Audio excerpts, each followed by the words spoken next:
Good afternoon, everybody, and thank you for joining me. If you're in fact joining me, my name is Ali Stewart. I am the International Recruitment Manager for the University of Edinburgh. And apologies as I'm not able to see anyone in the room to see if you're here joining me today, but hopefully some of you are, and hopefully you can hear me and see my slides. Okay. I think I'm going to go ahead and just get started as we're running a bit behind, and I know I have only a limited amount of time to speak with you, and I want to make sure there's time at the end of the session again for questions. However, I'm very happy to stop along the way if someone can flag to me whether or not there are any questions that pop up as I take you through the slideshow and presentation this afternoon. So once again, my name's Ali and I work with students coming from Mauritius to the University of Edinburgh. So it is my pleasure to be here today. And I really like to begin all of my presentations with a little introduction and overview of Scotland. So you'll be familiar with Edinburgh being based in Scotland. Edinburgh is Scotland's capital city. And Scotland is a really unique and interesting destination. So it's one of the 4 countries that makes up the UK, so along with England, Wales, and Northern Ireland. And Scotland is in fact quite distinctive. It has a very small population for representing about 1/3 of the UK's landmass. So we only have around 5.5 million residents here in Scotland. And that's comparable to about, 8 million residents who live in the city of London alone. So we are a bit more spread out. There seems to be a bit more space up here in Scotland than there might be in other parts of the UK. But nonetheless, Edinburgh and all of Scotland's cities are well connected across the country to major destinations here in the UK, as well as in Europe, and even further afield to the rest of the world. And we're well connected via rail services and air services too. One of the interesting things about Scotland is we have our own parliament and our own education system here. And this means that the education structure is different in Scotland compared to the rest of the UK.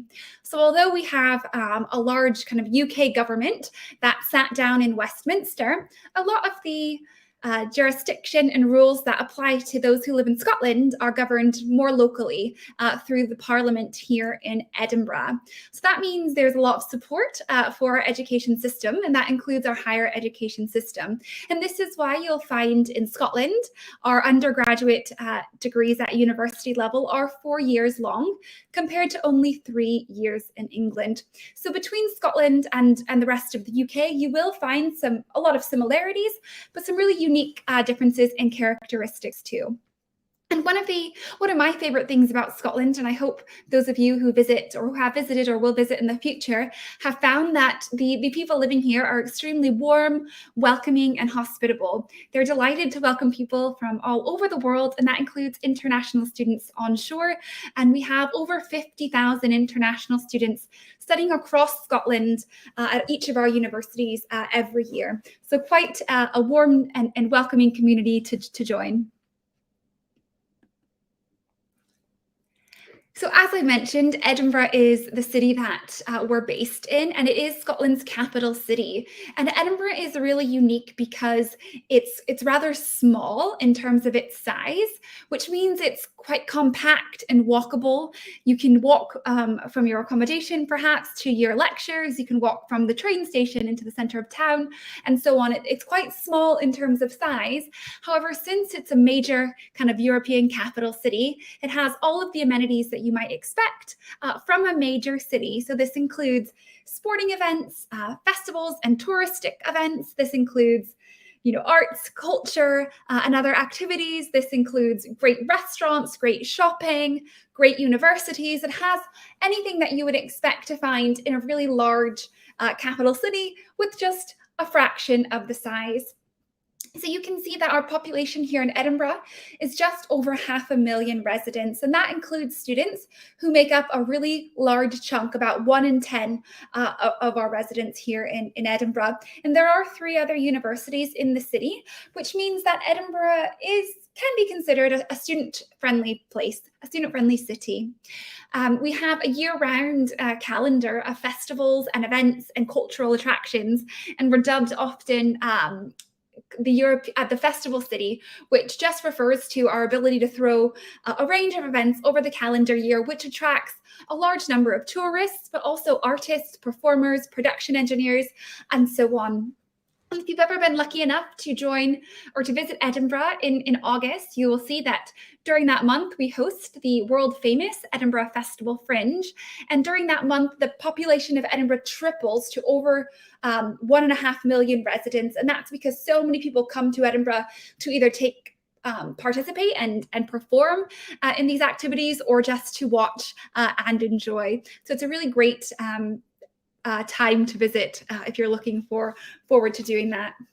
And as Edinburgh is so compact, students are able to, again, get around through walking. They're able to get around quite regularly and easily with bikes.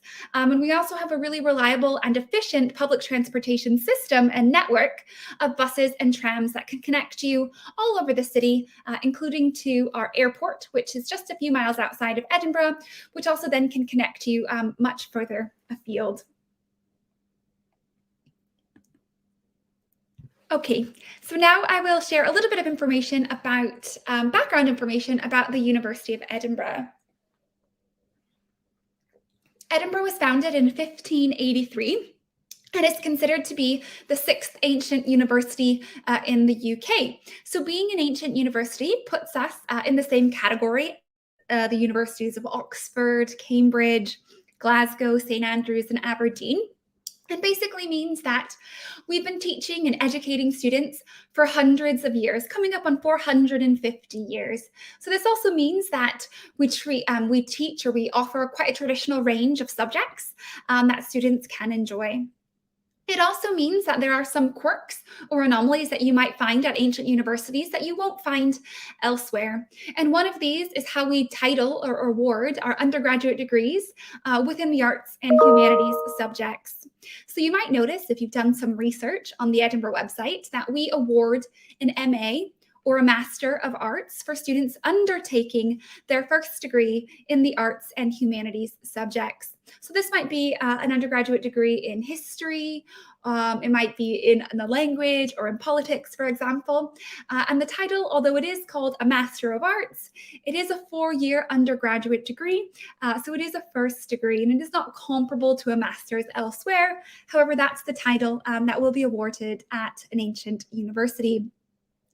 And I know while many of you will be undertaking a lot of research to find out which university is the most important or the best fit for you, and one of the things that you might look into would be university rankings. So the University of Edinburgh is consistently ranked rather highly in world rankings as well as domestic UK rankings. And we're really proud to share that in the QS World University Rankings for 2022, we're ranked at number 16 in the world. So that's a really prestigious award and place. And we have an excellent reputation globally, not only for our teaching, but for our research as well, that has inspired and informed many different discoveries and inventions throughout the past 400 years.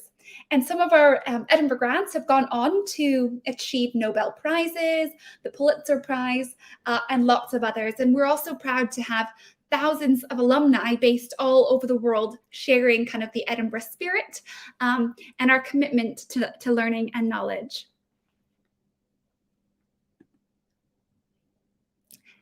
So Edinburgh is a really large institution. So we are the largest university in Scotland and definitely one of the larger institutions in the UK. We have over 45,000 students representing over 160 different countries. And this means about a really large portion of our students, about 40% are coming from outside of the UK.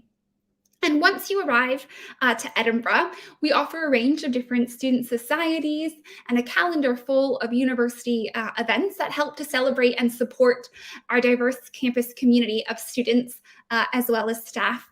And as I mentioned, alumni are a really important part of our connection to the broader world, to kind of life outside of Edinburgh. And we do have over 4,000 alumni across Africa who are engaging with us on a regular basis. And this number is increasing every year. So I'll give you a little bit of an introduction now into how we're based in the city, how our setup is, to give you a bit more of a flavor of what you can expect as a student in the University of Edinburgh. So it's important to note that Edinburgh is not a campus-based institution. We don't just have one campus where you turn up to as a student, but rather the entire city of Edinburgh is our campus, is our learning environment. And as I said previously, Edinburgh is very small and compact. So although we have 4 main locations based across the city, none of them are particularly far apart. And I'll point out in a bit more detail on the next slide, but what's important is that depending on what you're studying, you most likely won't be traveling between all of our locations. You would be primarily based around one. But it's important to note that the university's sphere of influence really kind of covers these 4 locations across the city. And it's really, and as I said before, walking, cycling, and taking the bus between our campuses is really encouraged and very, very easy to do. I'm going to talk a bit more about green space, I think, on the next slide. So I'm not sure how you're all tuning in today and whether or not you can see this very well, but I'll talk a little bit more about our location in the city here. But one of the things I like to share firstly is that Edinburgh is a very green city. So this means we have a lot of park space, and on the slide currently, all of our park space is really illustrated in green. And you can see that about 50% of the city of Edinburgh is in fact green parks. So this is really a great asset for our kind of work-life balance, and it makes for really enjoyable kind of time outside of the classroom. So for those of you who can see, that very first circle at the top of the slide indicates our central campus. So in that very small inner ring, you'll see a bunch of purple icons, which represent the university's buildings around Central Campus. And this is where the majority of our students will be undertaking their learning. So this is where our College of Arts, Humanities, and Social Sciences are based. And this college houses about 70% of our student cohort. Now, if you go all the way down to the bottom of the slide here, you'll see another ring with more purple icons inside of it. And this represents our King's Buildings campus, which is our College for Science and Engineering. And it's where all of our labs are based. And between these 2 campuses is about a 35-minute walk or about a 15-minute bus drive. So very, very closely linked together. And there are regular services that take students from one to the other. And then this last purple cluster near the kind of green image on the right-hand side of the slide, I just want to point out that that is our undergraduate accommodation at Pollock Halls. So that is where about 2,000 of our undergraduate students, most of them from outside of the UK, will choose to spend their first year living with us. And I'll talk a little bit more about accommodation and Pollock Halls later on in the presentation.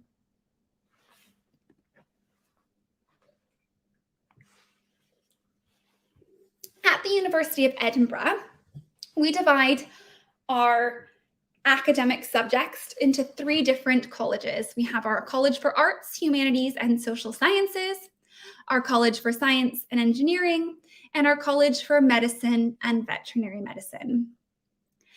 Within these colleges are 21 different academic schools, which just group together similar subjects. So it's important here to note that we're not a collegiate institution like Oxford or Cambridge, but rather we use the term colleges and schools to really just kind of group together similar subjects and programs.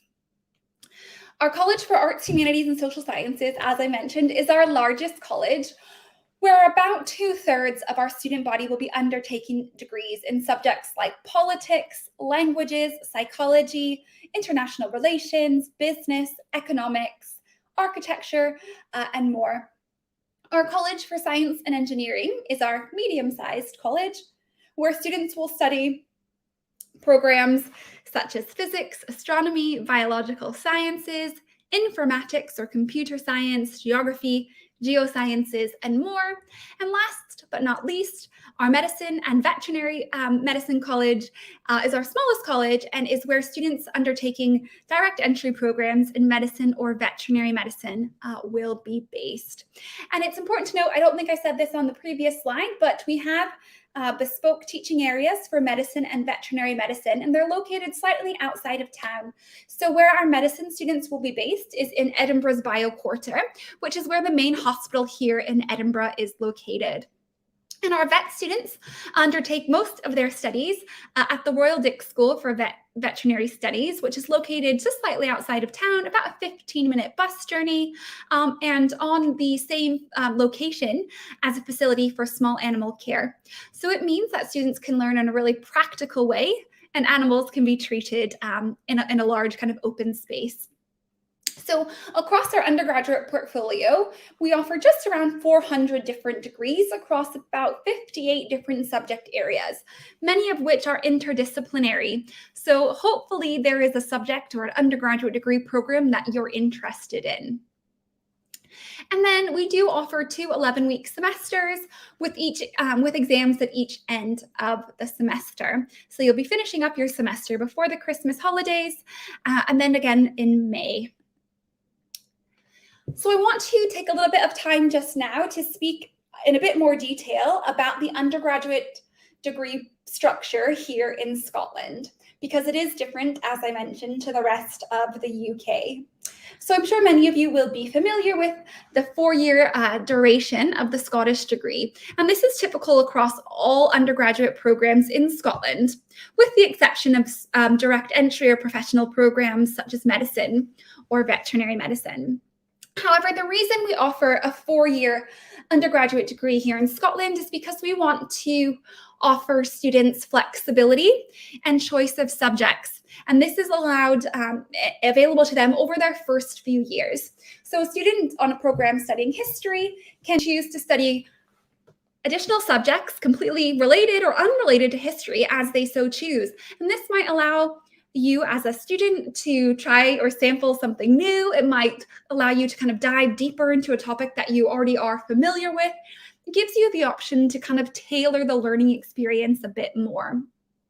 And if required, you may also have the opportunity to change your major, which isn't always as easy to do in the UK. But this is more readily available and a flexible part of the Scottish degree.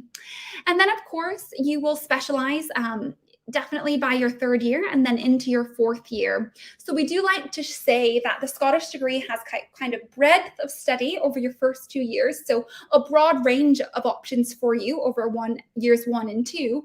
But then depth of study is what sets us apart in your years 3 and 4, where you can really dive deep into that subject that you're hoping to major in. And our degrees are designed intentionally to encourage independent inquiry, critical thinking, and robust reasoning skills. We want our graduates to leave us with a set of really kind of critical and robust transferable skills that will suit them in a wide range of careers. And our undergraduate degree, which allows for students to kind of make really informed choices about their subjects and also to kind of deep dive into subjects that interest them, really give them that autonomy and allow them to exit their degree with a range of really great skills. And of course, all of our degrees at Edinburgh are recognized internationally. So how will you learn as an undergraduate student? So our courses are taught in a variety of different ways, through a mix of lectures, tutorials, independent study, as well as other methods, depending, of course, on the subject that you're undertaking. So, for example, subjects within science and engineering will have time spent in laboratories, as an example. And what's important to highlight as an undergraduate student is that your contact hours per week will vary quite significantly by subject. So you can see here on the slide that we've indicated for those in the arts and humanities, you might only have 12 to 15 hours in a classroom per week. However, for the sciences, you might have 20 to 25 hours in the classroom each week. And that discrepancy or that kind of difference, it really is to allow for science students to have additional time in the laboratories to do their experiments and research.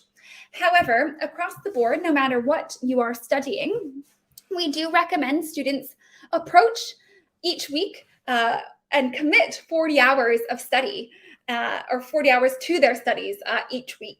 So even though you're only in a classroom for a fraction of that time, you are expected to be studying up to 40 hours each week. And that is where your independently led kind of study skills come in handy. So you might be expected to do background reading or to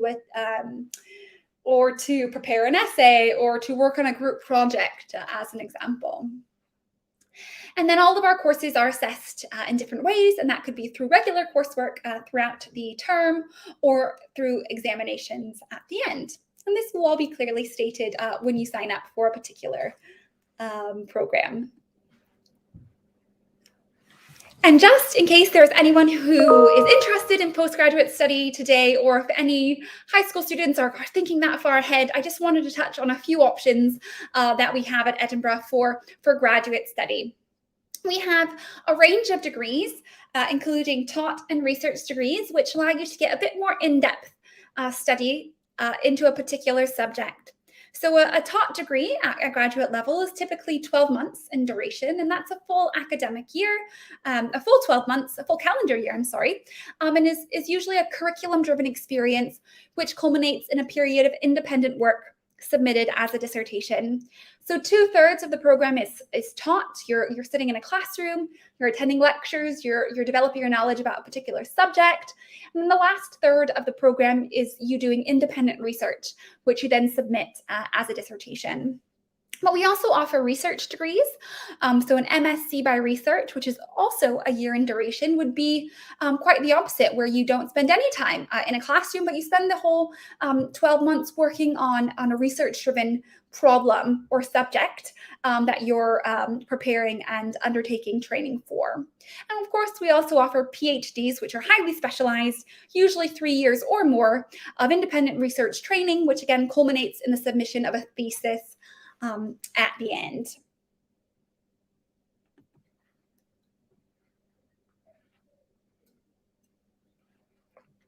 So in terms of departments across the university, we have a range of departments that can help support students through their application journey all the way through to graduation. So of course, in my team, in the international recruitment team, we help support students with the application process and the visa process, and then we help them with their Welcome Week orientation activities as well. So when you arrive in Edinburgh, there will be a full calendar of week-long activities to help you orientate yourself and get acclimated to your new home here in Edinburgh. And then once you begin your program, you'll be assigned a personal tutor if you're an undergraduate student, or perhaps a supervisor if you're a postgraduate student, who will be able to provide you with academic guidance throughout your time with us. And then if you have any other support required, we have a health and wellbeing center who offer counseling support, disability services, and then a health center as well. In addition, there's a multi-faith chaplaincy and a career service too that can help support you in your search for a part-time job while at Edinburgh, or perhaps help you decide on a kind of a future career path as well. And our career service has won awards across the sector, and they have a really great program of engagement with everybody. Yeah, they have a really great program of engagement with students across all the colleges throughout their time with us at Edinburgh. And lastly, I wanted to point out our Institute for Academic Development, which is there to support students academically, providing workshops and tutorials on various topics that might come up throughout your study journey. Of course, at Edinburgh, it's not all work and no play. Our students have a very active life outside of the classroom, and many of our students get involved with our student societies or sports clubs, or simply just utilize our student union buildings as a place to relax and get away from kind of the stress of studies.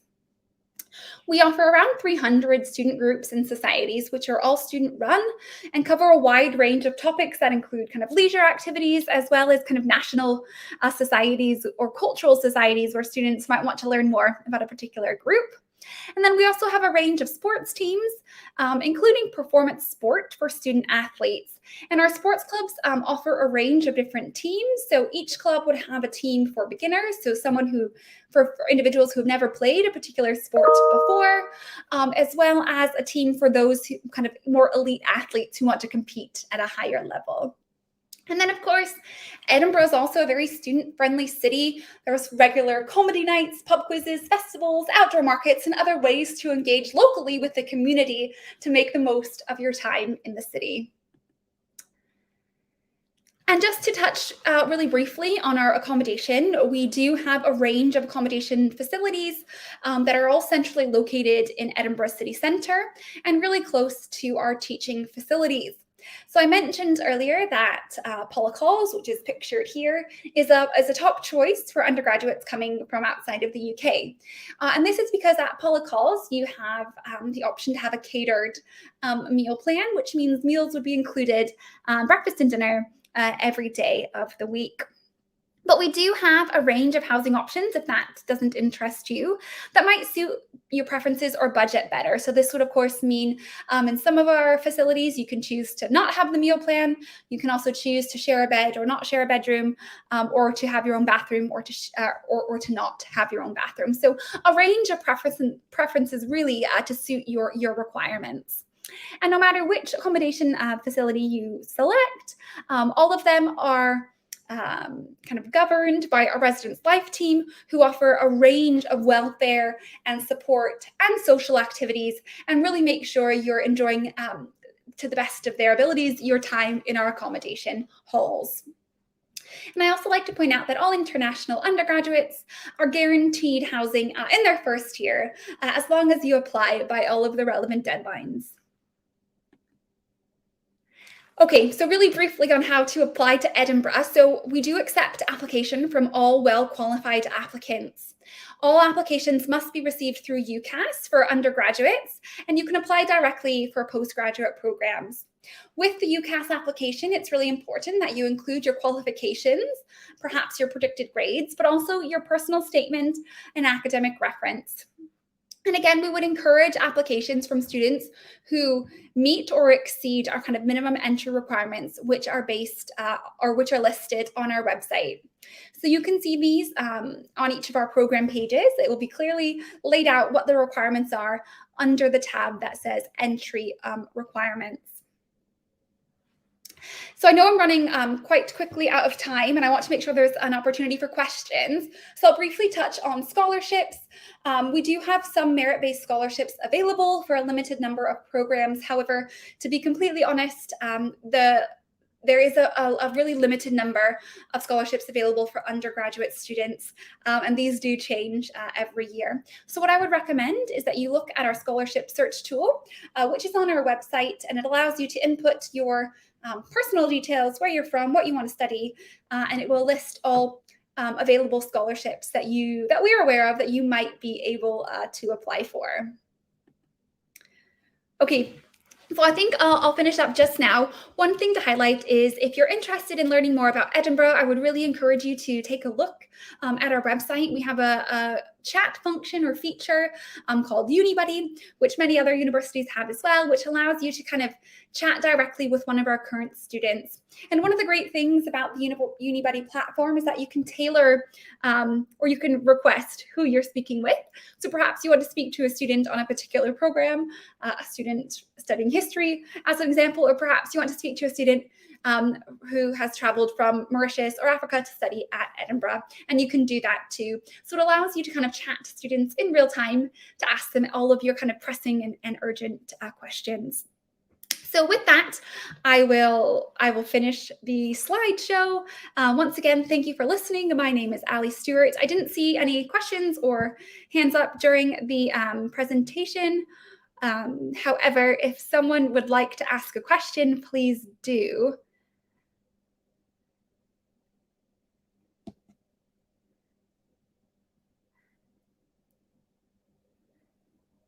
Okay, sorry.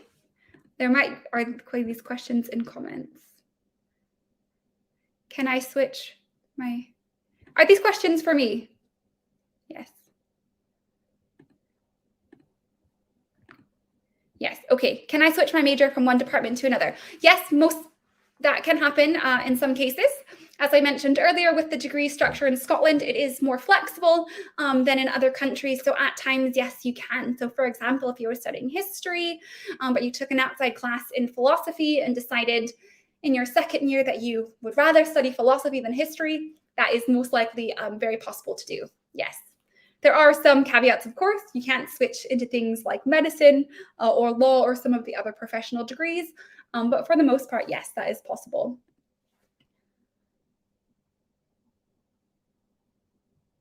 Yep, so our term times are not going to be the same as every other university. I think most universities have different terms, but ours are 11-week semesters from September to December and January through May.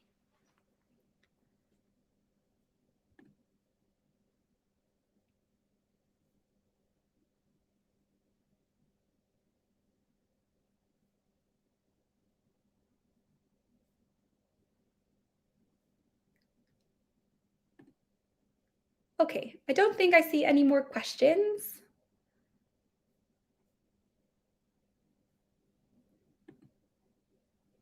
That's all the questions. Okay, fab. So thank you so much for listening to the introduction to the University of Edinburgh. If you have any questions, I look forward to speaking with you later. Thank you.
Hi, everyone. My name is Ibrahim. I'm an assistant registrar with the Recruitment and Campus Tours here at Dalhousie. We're located in Halifax, Nova Scotia, Canada. I am gonna now, I think I'm sharing the presentation, so quickly just gonna go over with you guys. So I'll be talking about our location, where we're at, our Halifax and Truro campuses, the programs that we have, our faculties, and also extracurricular activities in the sports, living accommodations, and so on. So I'm just going to go to my next slide. So just before we begin, I would like to acknowledge that Dalhousie University is located in Mi'kmaqi ancestral and unceded territory of the Mi'kmaq. We're all treaty people. We also recognize the contributions, histories, and the legacies of African Nova Scotians who have enriched Mi'kmaqi community for over 400 years. And so I'm just going to go back here. We're a medium-sized university. What I mean by that is we have just around 21,000 total of students, and 1 in 4 of our students are coming from international. So 24% of our students are international, which really reflects that Dalhousie is a very diverse and multicultural environment. We have just around 200 programs and 4,000 courses to choose from. So you have a world of choices to really build your degree that speaks to your individual goals and prepares you to achieve them when you graduate. We also have 194 million in our annual funded research. So you have the opportunities to really get involved with research and internship opportunities as early as your first year. I was mentioning, we're located in Nova Scotia, Canada. We're surrounded by the ocean, and this is how we get our name as Canada's Ocean Playground. We're known for our East Coast food, entertainment, history, and culture. Our weather is moderated and influenced by the ocean that surrounds us, and we're also just about a 2-hour flight to New York, Boston, Montreal, and also Toronto. Dalhousie has 3 campuses. 2 are located right downtown of Halifax, Nova Scotia, and one of our campuses located in Truro, Nova Scotia, which is just about an hour drive from Halifax. And talking a little bit about Halifax. So we are one of Canada's fastest growing cities in Canada. So Halifax is a vibrant coastal urban center, and we have nearly around 450,000 people now. It's a very booming financial services with ocean technology sectors and IT, as we're surrounded by the ocean. The city is both progressive and laid back, so you get the feel of the big city feel. However, it's still quite small and connected with a very connected community. Our downtown core is just about a 15-minute walk-in distance to our campus, so you really have the access to urban conveniences while experiencing our bustling and picturesque waterfront. Lots of green and natural space for walking into the parks as well. We also have 5 universities in Halifax, so we are a very educational hub. Halifax is one of the youngest cities in North America, as we boast the 5 universities. So it's very surrounded by like-minded students like yourself. And we also have our Truro campus. So Truro is known for our agricultural campus. So if you're interested in agriculture, this is where you would be studying. And as I was mentioning, it's just about an hour away from Halifax. There are about 23,000 people for population. And it is also the only campus in Canada with an on-site teaching farm. Again, we're a very research-focused university, and you'll have the very hands-on learning experiences throughout your studying as well. The university is close to nature. So we have the Victoria Park and the trails and the waterfalls. So you're really going to be within a small community. Truro is also known for hosting events throughout the year. So there's about 50 events each year, from festivals like concerts to movie nights and more. And also our community. So we are inclusive. Inclusiveness is fundamental to Dalhousie. So we really want to create an environment where students feel welcome, safe, and connected. Part of this offering is a variety of opportunities that's available to connect with other students who may have similar background, similar interests, or circumstances and goals.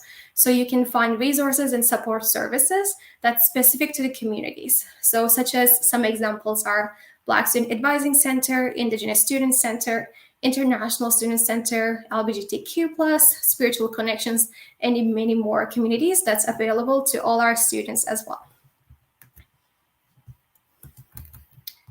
And I'll talk now a little bit about our programs and specific faculties. So as I was mentioning, we have 4,000 courses to choose from and 200 plus programs within 13 faculties. So there is a world of choices to really tailor your degree that what matters to you and what interests you. Out of these 13 faculties, 8 of them are direct entry programs from high school, and the other 4 of them may require more studying or full undergraduate degree, such as our dentistry program, law, medicine, or graduate studies. So our first faculty that I'll talk about is our architecture and urban planning. So Dalhousie hosts the only school in architecture in Canada, and our community design undergraduate program planning is unique to our region. So this is a direct entry program, is the planning program, and is professionally accelerated and is a great preparation for building change in the world as an architect, designer, and planning. Again, it's a very hands-on learning experience. We do have co-op programs that's available to students as well if you would like to gain a work experience for when you graduate. Our campus is located right downtown of Halifax. This is at our second campus. Our architecture and planning campus also shares the same campus with our engineering students. So this program really combines planning and architecture in the same faculty with the real world career expectations. And going into our arts program. So arts programs, we have a world of choices to really tailor that degree to your interest. You also don't have to declare your major until you complete your first year of university. So during your first year, you might be in a bigger class size settings. So the biggest class you would have maybe just around 300 to 450 students. But as you go into your second and third year, you go into your specialization, your class will get also smaller. So you might have 20 to 30 students.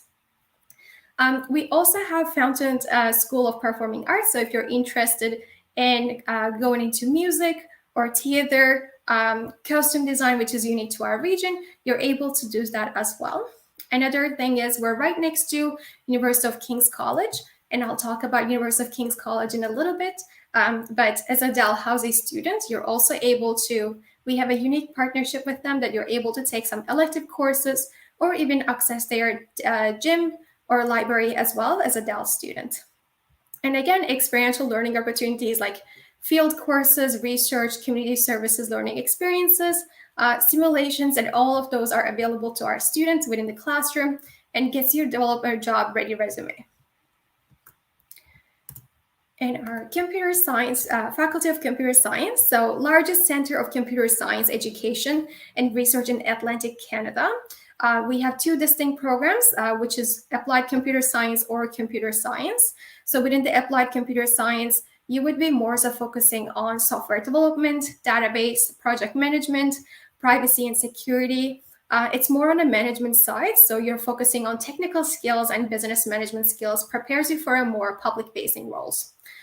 If you focus on the Bachelor of Computer Science, you would be doing more so coding and technology, so networking, artificial intelligence, machine learning, software development. We also have co-op opportunities, again, available to our students. Again, a very hands-on learning experience. So once you complete your first year, you're able to apply to our co-op program, and you'll get to work with companies like IBM, CGI, Microsoft, Apple. So it really sets you ready for your profession once you graduate. And our engineering program. So you can complete your Faculty of Engineering. So you can do your first 2 years in Truro if you're looking for a more smaller class size settings. You can get, this is our Truro campus for engineering is more so if you're looking for a smaller community, if you're looking for smaller class sizes where you can connect with your colleagues and your professors. You could also do your engineering degree in our Halifax campus as well, which is located at our downtown location. Our campus has been recently renovated, so you really get to have the hands-on learning experience with a new state of prototype workshops and also labs that's available to students. You also get to graduate with a full year of work experience. So we have our advising centers that's there to really support you with your writing your resume and help you find co-op opportunities for you as well. Okay, and our Faculty of Health. So the most programmatically diverse health faculty in Canada. And so students are really exposed to a broad range of health topics to choose from. Some topics such as health promotion, recreation management, nursing, and health sciences. Our program also offers clinical settings of studying. We're just about a 10 minutes walking distance to both children's and adult hospitals in Halifax. So it really offers your clinical placement, volunteer opportunities, very hands-on learning. We do have simulation labs and also hospital wing settings on our campus. So you'll get to do your practices before you go into your profession. And we also, within the nursing program specifically, we do have 20 seats set aside for direct entry and advanced standing for our African Nova Scotian and Mi'kmaqi students to really expand the number of prioritized seats as well. And our Faculty of Management. So our Faculty of Management splits into two distinct programs. So we have Commerce and Management. Commerce is very structured. So you have a built-in workplace paid co-op experience. So you get to do 3 paid co-op terms, which totals to a 1 full year of work experience. So you really get to graduate with a full year of work experience once you complete your commerce program. Our management program doesn't have the mandatory co-op. However, if you're interested, you're more than welcome to do an internship available for you as well. Our Faculty of Management, they have their own management career services team. So they're really there to support you with resume writing, interviewing, so they can assist you with your interview skills. They can help you find co-op placements, internship placements, as gets you connect with other places to help you find jobs as well. And our science program. So we have our Faculty of Science. You get to access world-class researches and facilities. If you're studying science at Dalhousie, this is really the right place to be. Again, you'll be accessing the world-class professors. You can conduct research as early as your first year. One of our professors who actually teaches our first year physics right now, he has a unique partnership with Tesla. He's been working on developing the lithium-ion battery with them. And also, if you're interested in the science, we also have a unique program called Integrated Science Program. So you could be starting your first year within the Faculty of Science, but focusing on the Integrated Science Program. And this really gives you a well-rounded understanding of a variety of scientific disciplines and how they're linked together. And when you go into your second and third year, you can join the rest of the Faculty of Science students. Another unique program that we have, as we're surrounded by the ocean, is marine biology, ocean sciences, and actuarial sciences. We also have Aquatron on our campus, which is a saltwater research facility. So we have a lot of researchers comes to our campus all over from Canada to conduct research. So you can certainly join conducting research and getting a hands-on experience as early as your first year. And as I was mentioning about the University of King's College, we do have a unique friendship with them. They are just steps away from our Dalhousie University. So they're a small liberal arts university, just under 1,000 students. They're more so known for their journalism program and also the foundation year program.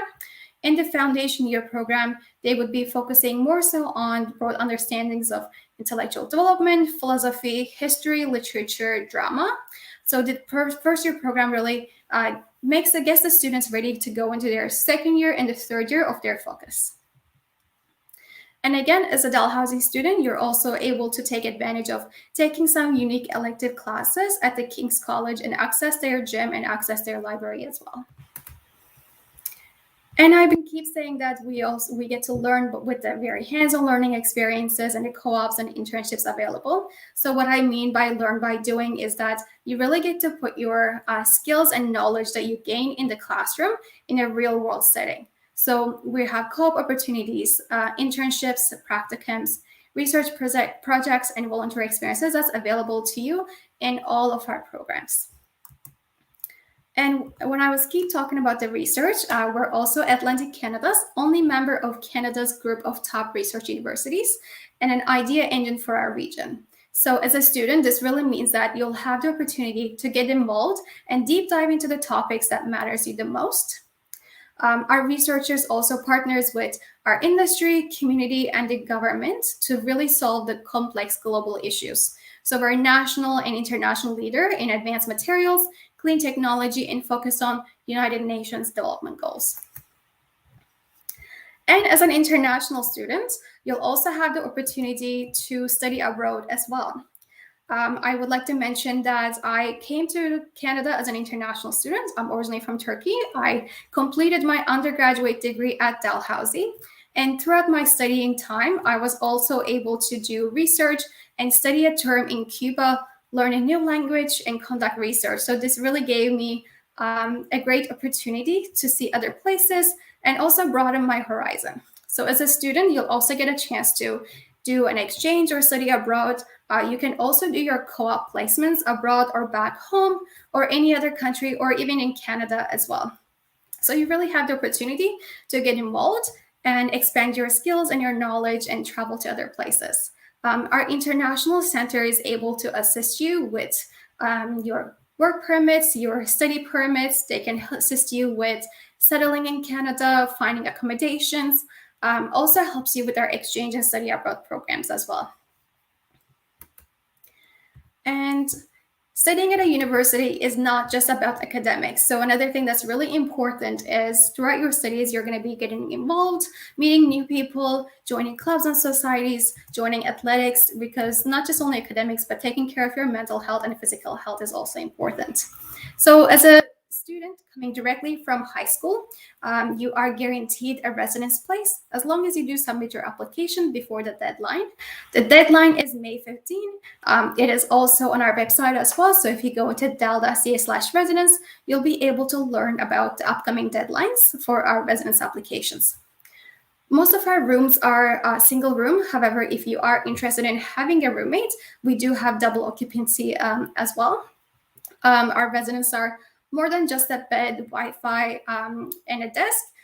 We have dining halls available, so you'll get to have meals for the morning and for the dinners as well. So the meal plan is available to our students. So you really you get to have the independence of being somewhere, being in a new space, in a university. However, you don't have to make the meals yourself. If you are interested in making the meals, we do have kitchenettes available in all our residences as well. Our residents are secure, so there is a residence assistant in each residence. So they organize events, so you get to meet with new students. So coming to the residence, especially during your first year, is a really great opportunity for you to meet new students and make new friends. And our community. So I know it could be a little exciting but overwhelming at times coming into a new place, university, and navigating the resources, meeting new people, new academic challenges. It's all part of the university experience. So our faculty, staff, and students are equipped with the right resources to really support you throughout your settlement process, but not only on your first year, but throughout your entire degree. So we have academic advising team.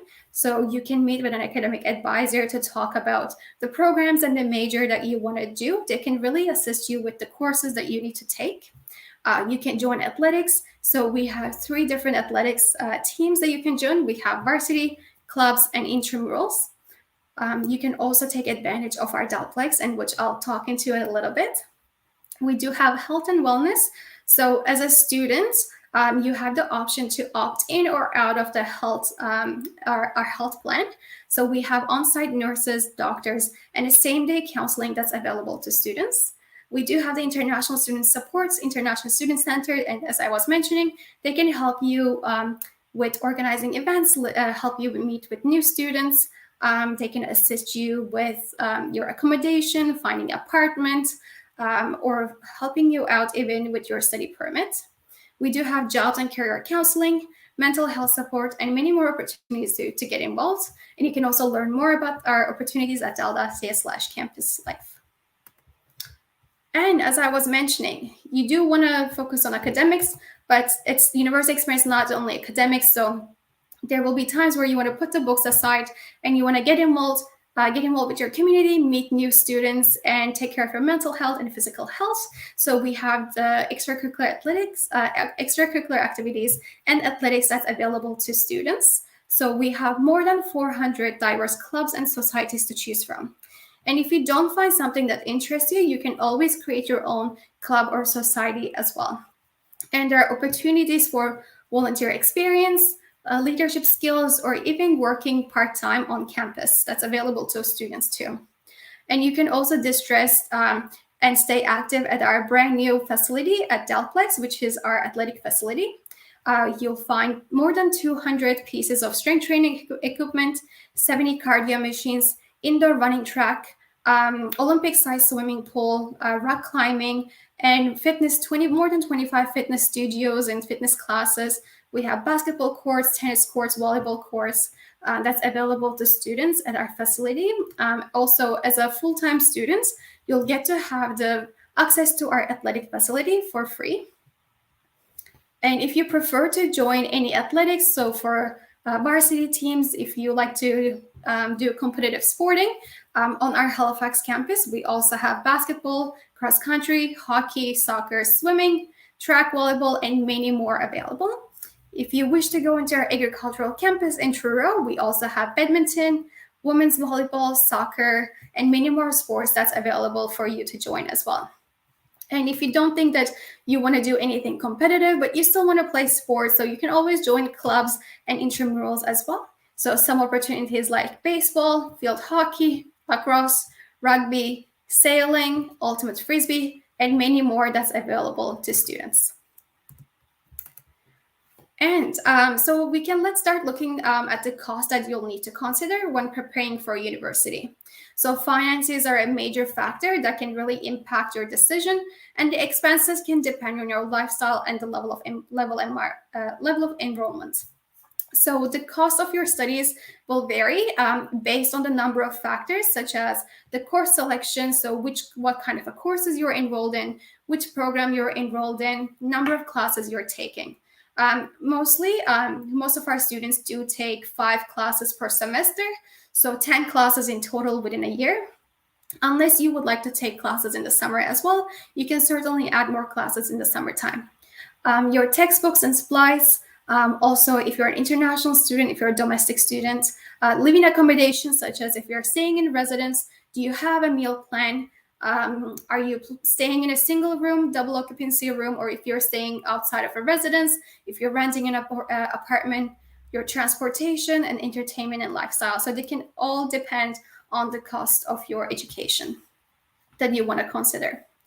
Another important thing is March 1st deadline, which is just coming up around the corner. This is our deadline for awards and financial aid. We have a world of choices to choose from. We have for our financial aid. So the deadline is March 1st. It is one application that you submit online. Once you do submit your undergraduate application, you have the opportunity to apply a separate application for the awards. The awards range from $750,000 to $48,000. And we did award a $27 million last year to our undergraduate students. There are more than 1,400 different criteria that we look into for our awards application. So that could really depend on your background, your involvement in the community, your leadership skills, your finances. So we consider 1,400 different criteria and look into what suits you the most. And so admission requirements. So we're looking for a completion of grade 12 and a minimum overall average of 70% in English and 4 other academic grade 12 courses. So this is our minimum admission requirements. The admission requirements could differ depending on which program and which faculty you're applying for. Again, you can find the specific requirements for each program at dalda.ca/high school requirements. And if you're coming with a background of IB, we're looking for 26 points in HL courses of the grades 5, 6, or even 7 for eligible for transfer credits. If you're in an AP program, we're looking for exam results of 4 or 5 that may be eligible for transfer credits as well. And for how to apply, so if you go into delta.ca/apply now, it's going to take you to the page where you can submit your online application for our undergraduate programs. And then the next step would be you can submit an application for our general entrance awards before March 1st. We're looking for official transcripts coming directly from your issuing institution. So those can be also sent to admissions@dal.ca. You can also check your application status online from the portal that you log in to do or submit your application. And then once you receive an admission offer, we give you about 2 to 3 weeks to make that decision and submit your deposit to secure your seat. And just a few of the deadlines I would like to mention that's coming up is, as I was mentioning, March 1st is our deadline for General Entrance Awards. March 15 is our deadline for medical sciences, if you're interested in medical sciences. And then April 1st is our deadline for international student applicants. So I really encourage you to submit your application if you're interested in it as soon as possible. And May 15 is our deadline for a guaranteed residence space. And if you would like to connect with an admissions officer, we do have international admission advisor that's available on our campus as well. So you can connect with them at dal.ca/connect and book a virtual appointment with them to talk about admission requirements. Also, if you wish to visit our campus, we do have 3 different styles of tours, campus tours available. We have in-person tours, virtual tours, and also guided virtual tours. Guided virtual tours you can book it on our page at dal.ca/campus tours. It is led by one of our current undergraduate students, so they can take you around the campus virtually, talk about the different programs, and show you around as well. And if anyone has any questions, feel free to go into dal.ca/connect and connect with an admissions officer. And thank you for joining me today.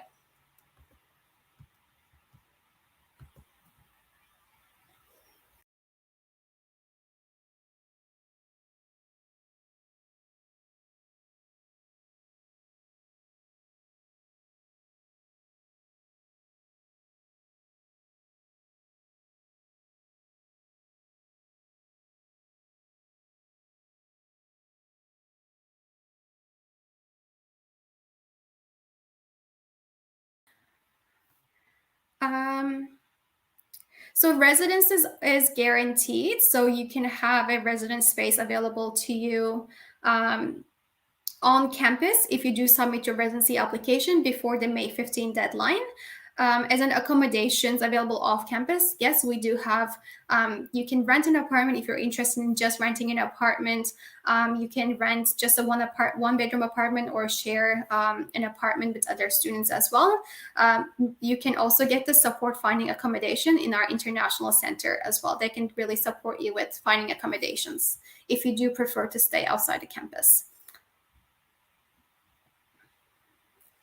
Yes, there are definitely jobs available on campus. So as a student, you'll be able to get a login information for My Career page on Dalhousie. There are tons of jobs that gets posted within campus there as well. So part-time or full-time or even volunteer experiences that are posted there.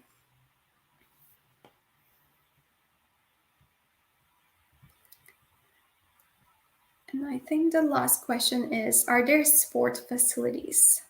Yes, so all of our 3 campuses do have their own athletic facility. As I was mentioning, if you're in the engineering program or architecture or urban planning, you'll be mainly on the downtown core campus. They do have a little bit of a smaller facility. However, as a student, you really get to take advantage of any of our gym and facilities in any of our campuses. So our athletic facility within our Studley campus, which is our main campus, it has been recently renovated to expand. So as I was mentioning, we have the Olympic-sized swimming pool, indoor track, fitness facilities, more than 200 cardio machines, more than 70 strength training machines, 25 to 30 fitness classes, and rock climbing. We also have sailing, surfing societies, and the sports that's available for students as well. So there's tons of sport facilities and opportunities to get involved within also the varsity, intramurals, and also the clubs as well.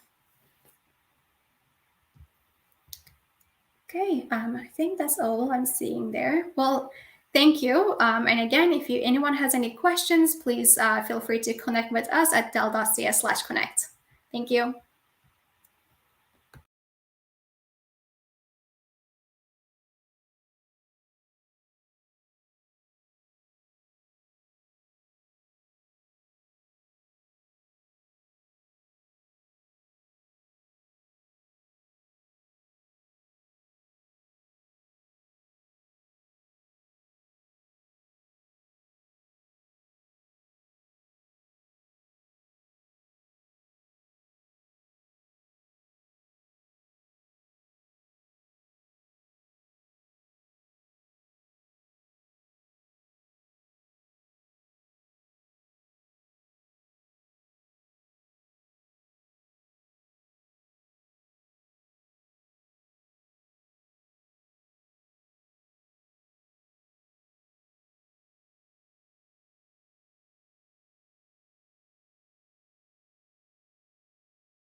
Hi everyone, thank you for joining us. My name is Pamela. I am the International Recruitment Manager for the University of Glasgow. So hopefully you can see my slides on the screen here. I'm going to chat through them with you, tell you a little bit more about the university in general. Well, happy to take questions, but if you at the end if we have time, but I will also be in the booth for the rest of the event today, so feel free to come along and chat to me then as well. I've already had some good chats with some of you already, which has been great.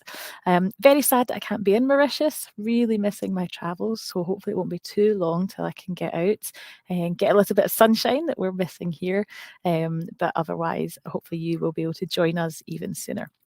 So this is our campus, this is our university, so we're very lucky to have a beautiful campus.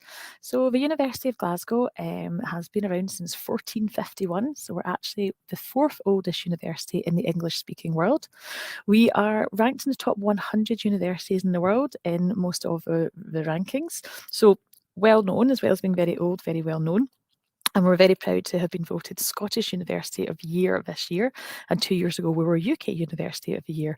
This is actually the second time in recent memory that we've been Scottish University of the Year as well. So another lovely award and accolation for all the work that the staff here do. Remember the Russell Group of universities, so they're the research-intensive UK universities. That's not important just for those wanting to do research, but that goes right down to undergraduate level because it means we attract some of the top academic staff from all around the world who come and do research, but also teach on our programmes. So our students are really learning from those academics at the top of their field. And we're a big university. We have over 33,000 students studying with us and a really internationally and globally focused university. So students from over 140 different countries. So you'll hear lots of accents like mine. I am Scottish, I am from Glasgow, so hopefully the accent isn't too strong, but you'll also hear accents from all around the world and you'll get to meet people from all around the world and really build that global network. So not only is the university really highly ranked, but lots of our programs are as well. So our undergraduate programs consistently rank in the top 20, lots of them in the top 5, that's overviewed here. So lots of programs which I know are very popular with our students from Mauritius. So things like medicine and veterinary medicine, law, very popular as well. Lots of our engineering programs. So a good variety of those all in the top 5 according to a Complete University Guide's most recent. Our students are very successful as well. So we've got lots of very famous alumni going back hundreds and hundreds of years. So if you come to study anything within business or economics, you'll be studying in the Adam Smith Business School. So Adam Smith is known as the founding father of modern economics, and he studied and taught at the university as well. If you want to study engineering, you'll be in the James Watt School of Engineering, again, another one of our famous alumni. And we've got very prominent people, so the inventor of television, for example, 8 Nobel laureates, about 5 of them, I think, all associated with our School of Chemistry. More recently, we have some very famous alumni. So our current First Minister for Scotland, Nicola Sturgeon, she did her law degree here at the university. The youngest ever Member of Parliament, Barry Black, was actually still studying politics with us when she was elected to become our Member of Parliament. Some of the others might not know the name, but you'll probably know the companies or the jobs that they've undertaken.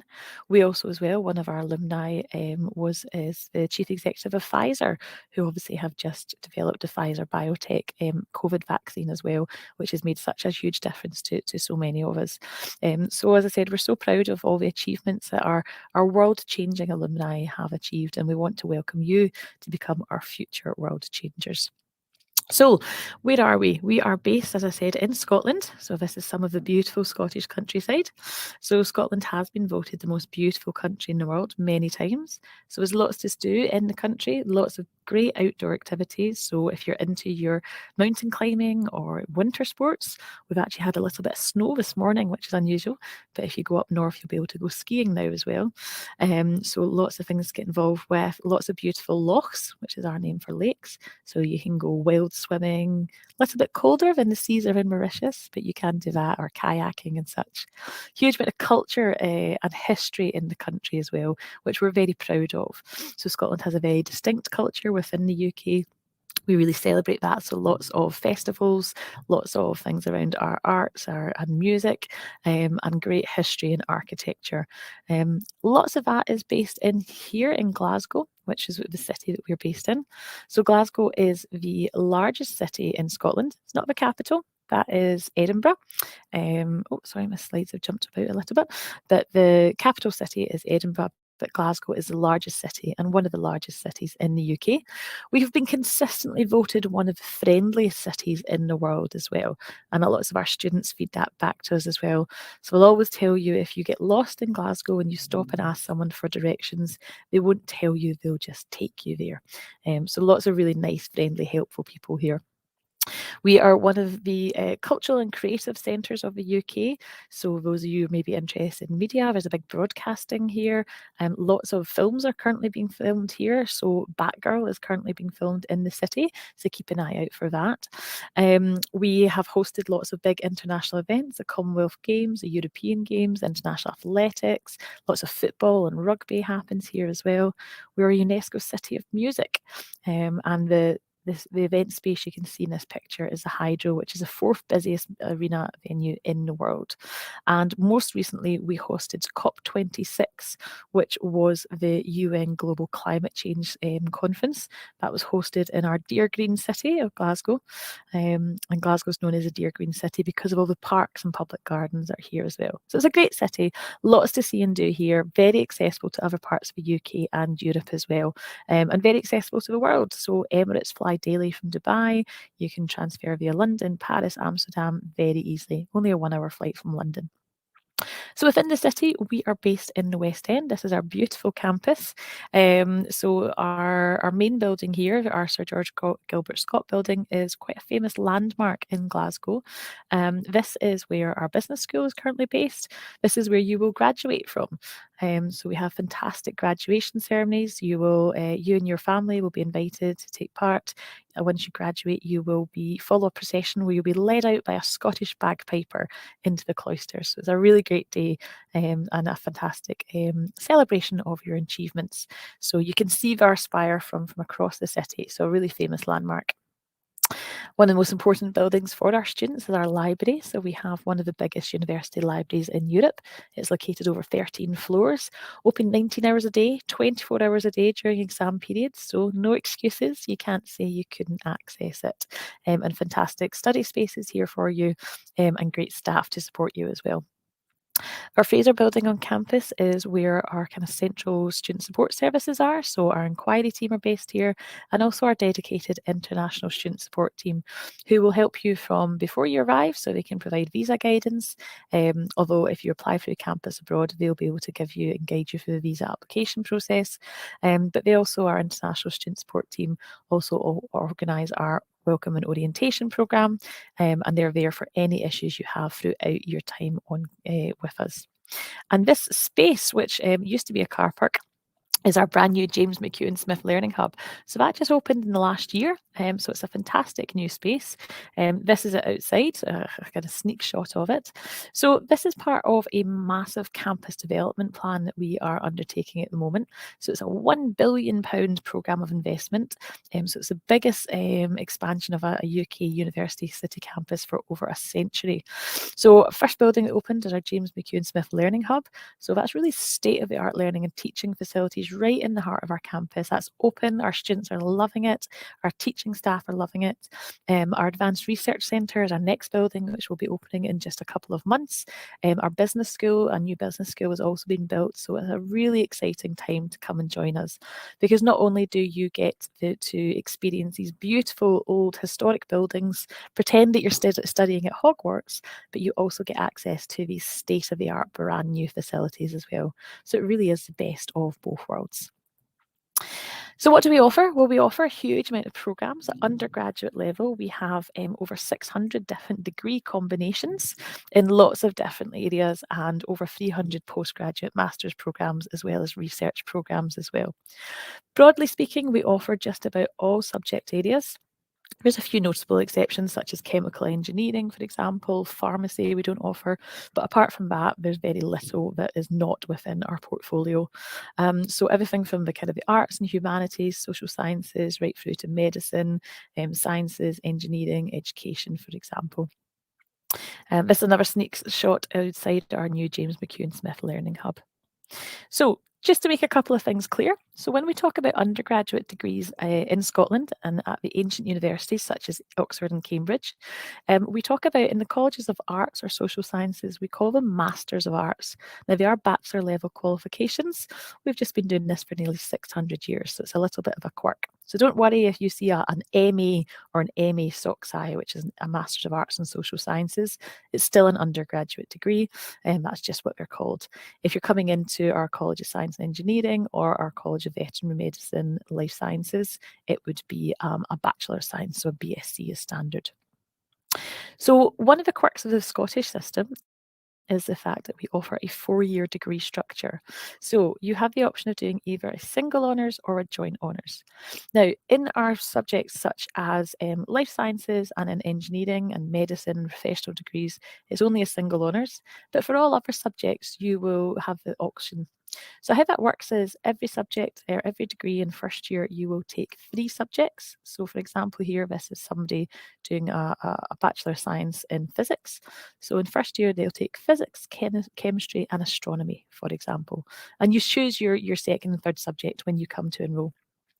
In second year, they will drop one of those subjects. So they've maybe not enjoyed astronomy that much. So they continue on with their physics and their chemistry. And then at the end of second year, they decide that they really just want to focus on physics and they continue with their physics degree right on. And that's what they're awarded, a Bachelor of Science in Physics.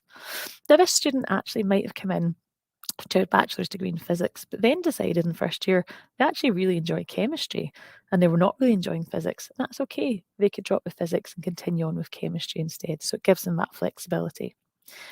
Alternatively, you also have what's called a joint honours. So again, you take your 3 subjects in first year.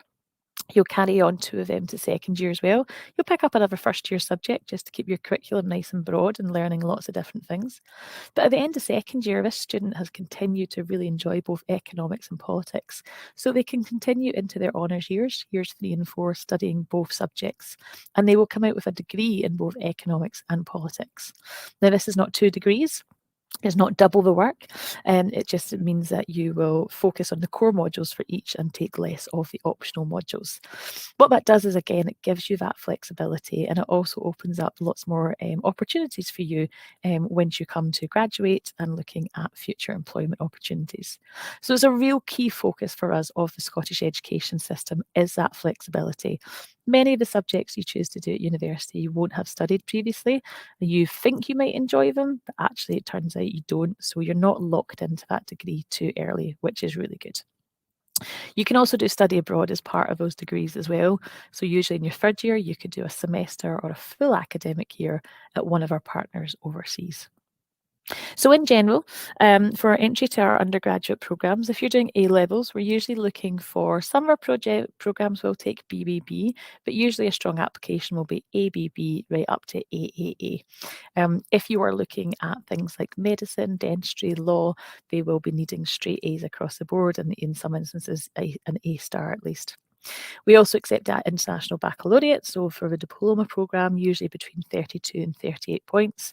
And we also accept other qualifications such as the French baccalaureate and such as well. Excuse me.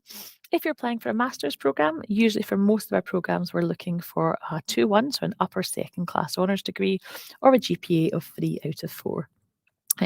So depending on the curriculum you followed, you can also double check all those entry criteria on our country pages or come and chat to me in the booth later on today as well.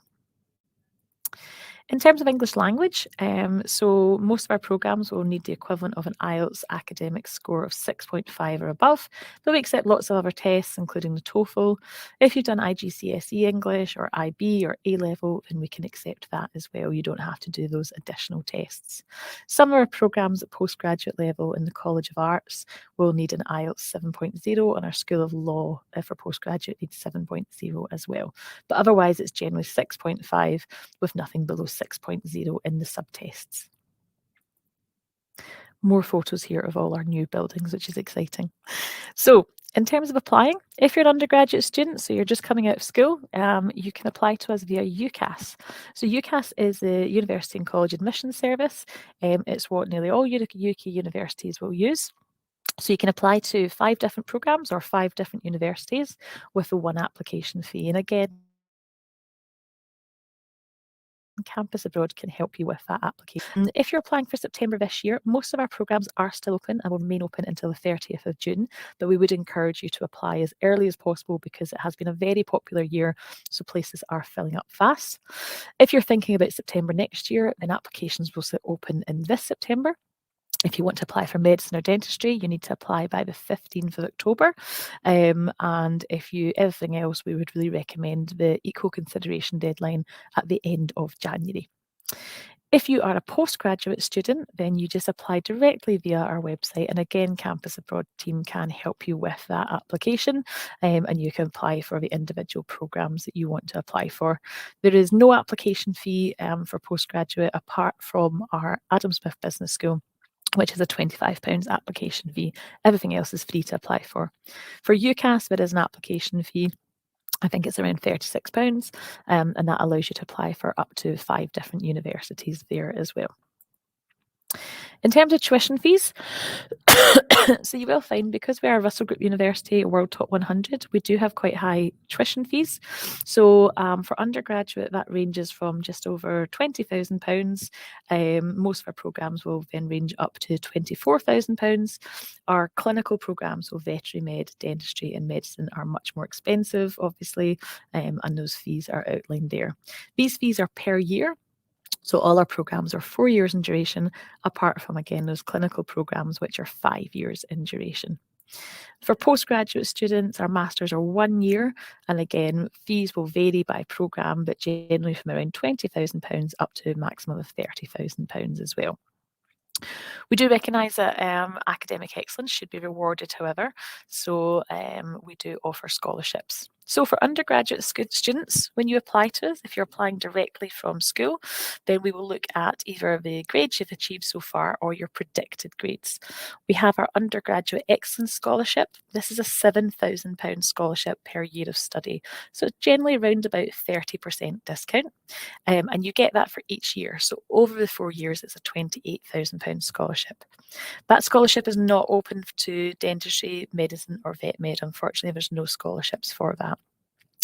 With the Undergrad Excellence Scholarship, we'll automatically assess you for that. So when you apply to us, if you're being awarded the scholarship, you will get a letter from the Scholarship Committee within 2 weeks of receiving your programme offer. So keep an eye out for that. One thing you should also note as well is that you can accept a scholarship before you've accepted the programme offer. So you might be waiting for other universities to assess your application. That's okay. You can come on and accept a scholarship. And if at a later date you decide you don't want to come to Glasgow, that's not a problem. But it means that if at a later date you decide you do want to come to Glasgow, then at least you've still got your scholarship locked in for you. For master's students, we have our Chancellor's Award, which is a £5,000 discount, which we'll consider all applicants for. It is limited, so it's not automatic, but we will automatically consider you. For students who have very high grades, we'll automatically consider you for our International Leadership Scholarship, which is a £10,000 scholarship. And then over and above that, we also have our African and Caribbean Excellence Scholarship, which is a full tuition fee waiver for master's students. You do need to apply to this, and you need to have the equivalent of a first-class honours degree. Again, if you are applying to us, please do work with Campus Abroad. They can support you with understanding the funding arrangements, and they can also help to put nominations forward to us to shortlist students for these scholarships as well. So it really does benefit you to be working with our representatives out in Mauritius. So now, just as I said, I don't want to be going on for too long, so I want to make sure that you have time for questions and such as well. But a few more key areas. So accommodation is always really important for our students. So for our masters and our undergraduate students, we guarantee accommodation for you for your first year of study. You do need to apply for that, but as long as you've applied by the deadline in August, we'll guarantee you a place in our halls of residence.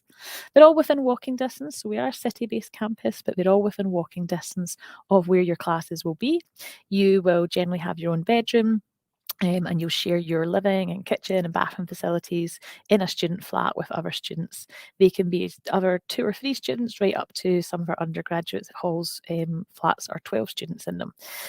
So lots of different facilities, and you can have a look at our accommodation options. And when you apply, you can just let us know what your preferences would be. We'll try as hard as we can to get your preference, but we will offer you accommodation regardless in one of our halls. There's also lots of other student accommodation in Glasgow, private halls of residence and also just private accommodation. So don't worry about that. It was very busy last year because we hosted COP26, but in usual years, there's no problems with getting accommodation. You can apply for accommodation as long as you have accepted your conditional offer. So you don't have to wait till you're unconditional. As long as you have a conditional offer and you've accepted it, you can submit an application for accommodation, and that should be opening very soon for us as well. As I said, we do have lots of other support. So I've touched briefly upon our international student support and visa team. They can help you, as I said, with your student visa, but they can also help support you apply for your graduate visa.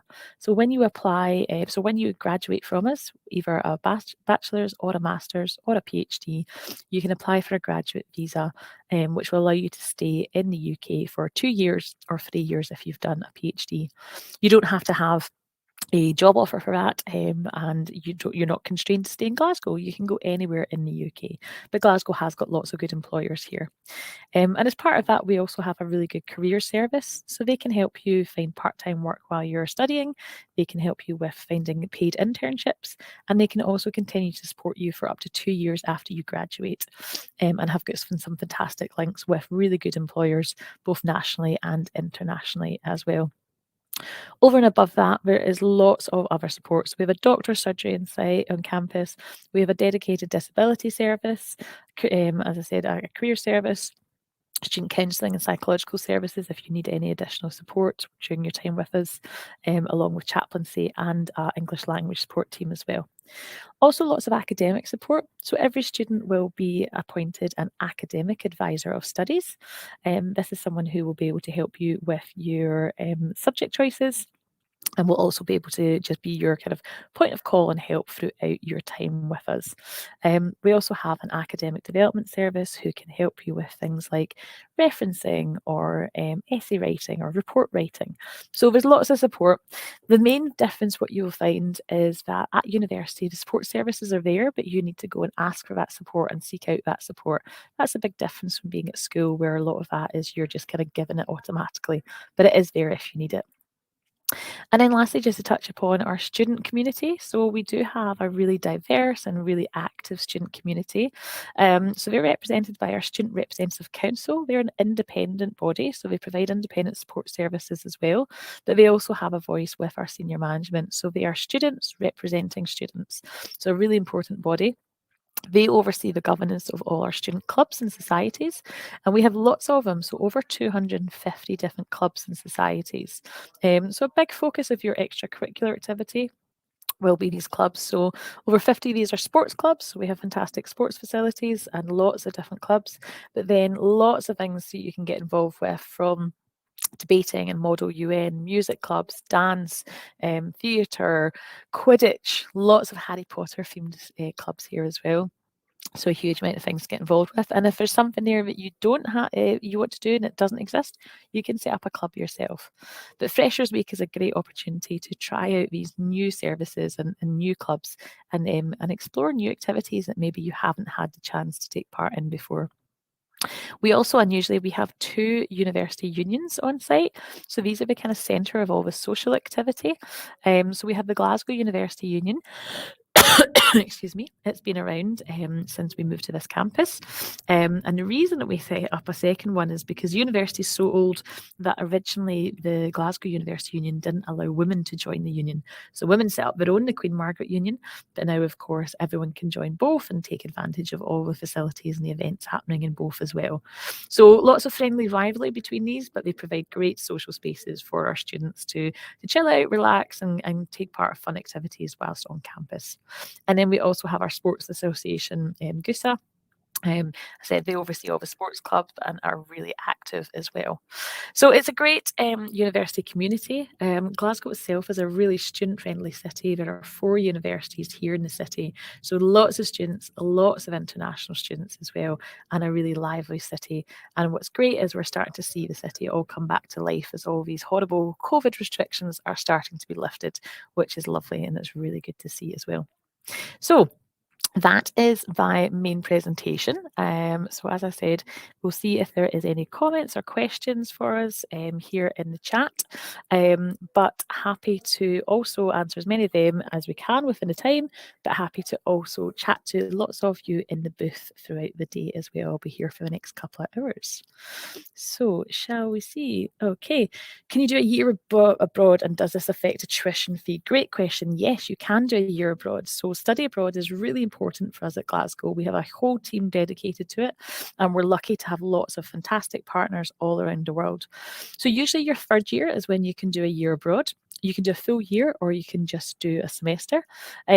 So depending on the school you're in, there might be specific partners, or you can just go to any other partner as well. It doesn't affect the tuition fee. So you still pay the tuition fee that you would pay to come to us, and we support that to allow students to go abroad. And there is sometimes some funding support to help you with the additional costs attached to that as well. But we've got partners all around the world. So we've got partners in Canada, America, Mexico, China, Singapore, Malaysia, right across the world. And you can basically apply to just about anywhere.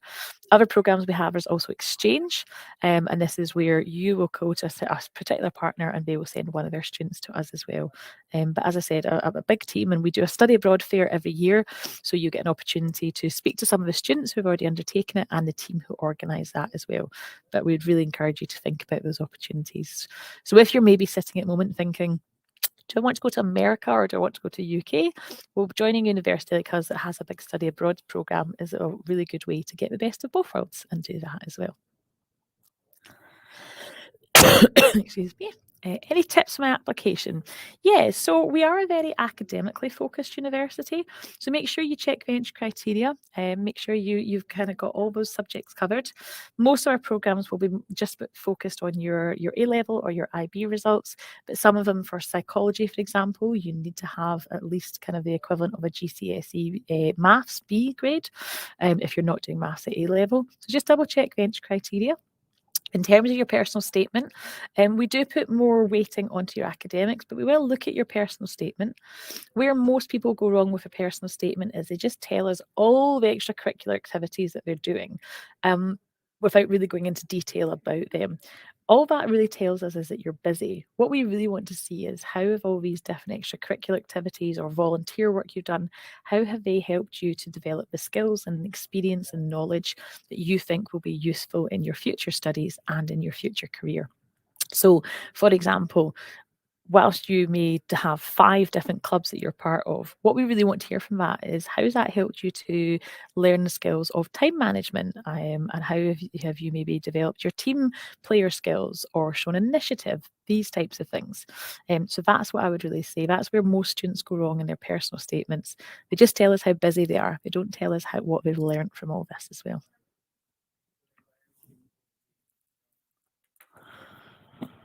See if there's any other questions coming in. What is your favourite thing about Glasgow? Oh, well, I am biased because I was born in Glasgow, so I'm from Glasgow. So this is a Glaswegian accent. I think my favourite thing about Glasgow is the people. And actually that is the city's marketing slogan, is people make Glasgow. And it really is true. And we see that time again. As I said, it's such a friendly city. People are so welcoming. And people also have a real kind of sense of justice and what is the right thing to do as well. Now, not perfect. No city is. And you get people who are not so nice in every city. But it's really nice. We do focus groups with our students every year. And we chat to them and we chat to them about their experiences. And the overarching message from our students generally is that they have found that people are really welcoming and are really friendly and helpful, and they've really enjoyed that. So that's probably my favourite thing about Glasgow, but also just all the things to see and do. It's a really nice city in terms of there's lots in the city, lots to get involved with and to explore. All our art galleries and museums, for example, are all free, so you can go and explore that. You can get around the city really easily because it's relatively small, but you also can get out into nature really easily as well. So 30 minutes in a train and you're out in Loch Lomond National Park, where you can go and explore the mountains and the lochs and everything as well. And Scotland has got so much of that on your doorstep. So it's a really nicely located city.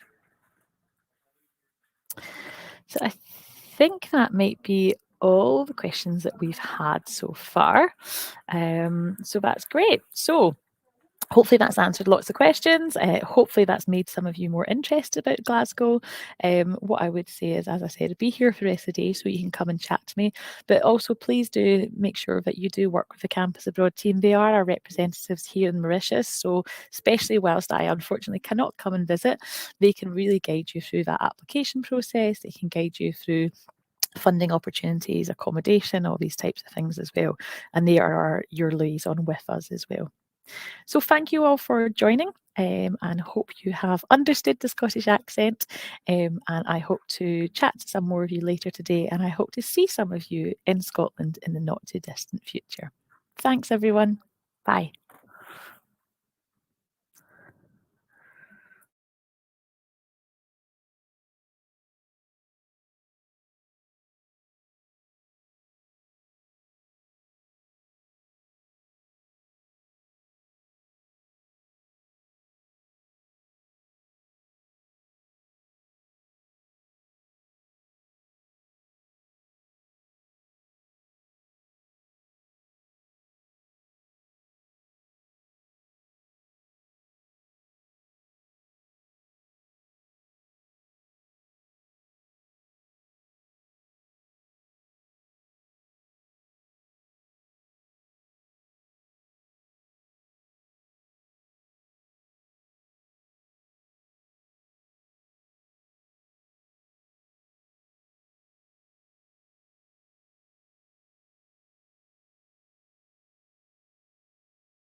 Hello, everybody, and thank you for joining our session today.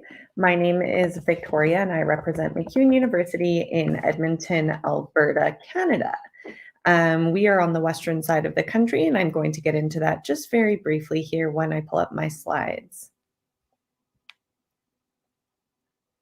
Okay, looks like we are ready to go. So thank you again for taking the time to join me today. And I will have time for questions and answers at the end of the session, so I'm going to get started. Located in Edmonton, Alberta, MacEwan University provides a student-focused instruction in a warm and supportive atmosphere.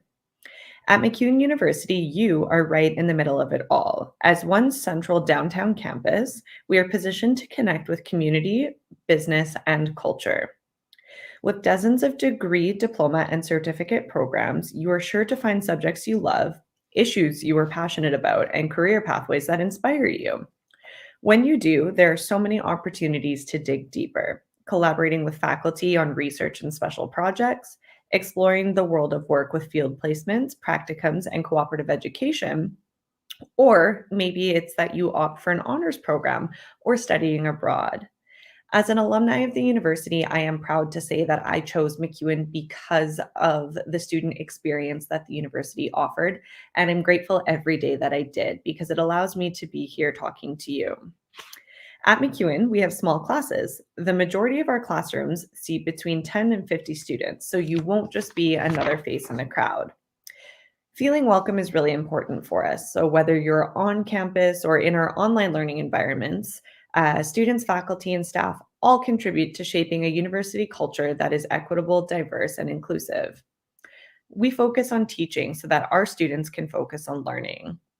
The university provides a transformative education in a collaborative learning environment where creativity thrives through research and innovation that engage students, faculty, and the community. Here's a little bit about MacEwan University. We are a mid-sized university. We have just over 15,000 students on our campus with over 1,000 international students from 60 plus countries. We offer a very diverse and strong sense of community on our campus. It is very safe and welcoming as an environment. I often walk through the hallways and I'll hear French or Spanish or German, and you don't know if those are students who are international students on their first day of study or students who are born and raised Canadian and have taken a passion to second languages. Today, I want to talk to you about affordability. Making a decision to attend university is a very, very significant decision and step in your life. And we understand that while it is an investment in your future, there may be questions that come with this. So what's important for you as a student to know is that the cost of living in the province of Alberta, where we are located, is very affordable compared to the national average in Canada. In Canada, everybody in the country pays a federal tax. This is a 5% sales tax. For Albertans, this is all you pay. This is the lowest of any province, with others ranging from 11 to 15% because of additional taxes. So when you're at a restaurant and you look at your bill, there is no added VAT or gratuities that are added on. This helps keep more money in your pockets. Alberta has a diverse range of key industries and a wide range of employment opportunity. This is really important when you're factoring in affordability because it's good for you to know that there are going to be job prospects that can help you afford to stay and settle after your studies. Students enrolled in full-time study in Alberta are also eligible for free healthcare coverage, in addition to the extended health and dental benefits you will receive as a student. This is really great because it helps, again, keep more money in your pocket. And while we want to talk about quality, we often associate quality with high costs. It's important for you to know that in Canada, all university and colleges are going to offer high quality government funded education if you're part of a public institution. And MacEwan is a designated learning institution. We are publicly funded and we are mandated by the government to teach to that same high quality. When we talk about Alberta, it is important to know that there are major cities within the province. Edmonton is the capital city of the province. To put that, so when we talk about Edmonton being the capital city of the province, it's important to note that Edmonton is home to just over 1 million people. By Canadian standards, this is a big city. You can expect to find all of the same amenities, social and cultural events, and infrastructure that you would in major cities, however, at a smaller scale and more affordable scale. So in Alberta, we do have Calgary, which is another major city, as well as Edmonton. We're about a 3-hour drive apart from each other. And even the cost of living between Calgary and Edmonton varies significantly. Edmonton is a vibrant urban center in the heart of the wilderness, the largest northernmost metropolitan and the capital city. What's really neat about Edmonton, and one of my favorite things about living here, is that in the summer months we can have up to 18 hours of sunlight. And when we have that first snowfall, it really just transforms our river valley. No matter the season, Edmonton is truly made for exploring. MacEwan offers more than 65 programs, including bachelor degrees, diplomas, and certificates. MacEwan is a little bit different in that we offer both degrees and 2-year diplomas, and many of our diplomas ladder into these degrees. What this means for you as a student is that you can continue to build on your studies at MacEwan. Our admission requirements vary by program. Typically, we look for students to present 5 subjects for admission into any of our university level programs. We offer direct entry and have what we call the International Student Bridge category of admission, which offers conditional direct entry and flexibility specifically for international applicants. This means we are here to support you and have designed this program to ensure that students, no matter which curriculum they studied in another country, will have equitable access to programs at MacEwan. So here's a list of programs. We organize our programs by faculties and schools. So to start, in the Faculty of Arts and Science, we have the Bachelor of Arts degree. This is our humanities, or where you will find our humanities-based programs. So things like English literature, or sociology, or psychology, history, anthropology. In the Bachelor of Science, we highlight our computer science program, as well as hard sciences and psychology. In the Bachelor of Commerce degree, you will find a range of business programs, as well as co-op or work placement opportunities in accounting, marketing, management, human resource, international business, legal studies, and supply chain management. In the Faculty of Fine Arts and Communications, you'll find things like our Bachelor of Communication Studies, our Bachelor of Design, our Bachelor of Music in Jazz and Contemporary Popular Music. We also are really proud to announce that we have a new Bachelor of Fine Arts, which is going to be starting, and students can study a mix of medias in the arts. In the Faculty of Health and Community Studies, you'll find programs like the Bachelor of Early Childhood Curriculum Studies or social work. You'll find a number of other holistic programs like massage therapy and acupuncture. We really do offer something for everyone. In the Faculty of Nursing, you will find our Bachelor of Science in Nursing, and this is an important program because nursing is often misconstrued. In Canada, nursing is a very highly regarded and well-paying profession. It is the only medical-related profession that students can have direct entry into after high school. So this means following high school graduation, you can go immediately into nursing, study for 4 years, and begin working in a career. In Canada, medicine is a minimum of 8 to 12 years, and you won't actually be able to work as a doctor until you're a Canadian citizen or permanent resident. So if you are interested in a medical profession, we strongly encourage that you look into nursing, and MacEwan is proud to have one of the top nursing programs in the entire country. We also offer a diploma and degree in psychiatric nursing. This goes to show that MacEwan offers flexible program options. Many of our degree programs do also have an exit. So after 2 full years of study, you can complete with a diploma or certificate for students who maybe are looking for something a little bit more short term.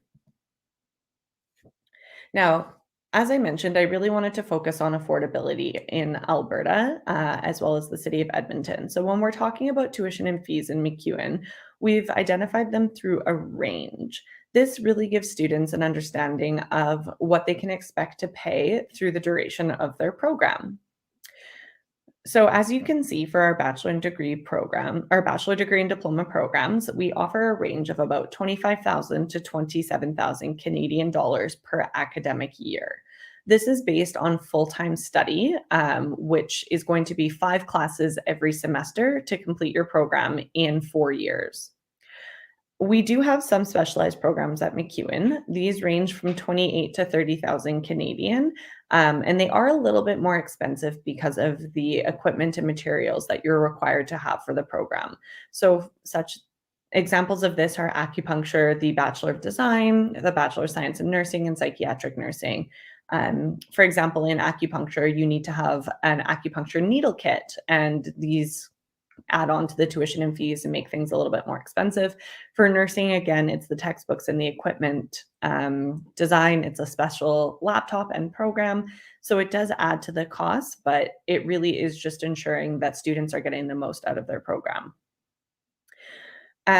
We also offer what we call a suite of upgrading programs. So we have the foundation program, international, university preparation, and these are both going to offer students access to upgrade their high school courses to ensure that they are ready for university level programming, or just really help transition if their grades weren't strong enough for admission into their goal program. We also offer English as an additional language for students who may need to prove their overall level of English language proficiency. Please note that these ranges include estimated fees and textbooks for one academic year. So this is really all inclusive, the cost of being a student at MacEwan. It is important to note as well that MacEwan International, my office, is here to help you balance the excitement of going to university far from home with the challenges of adjusting to life in a new country.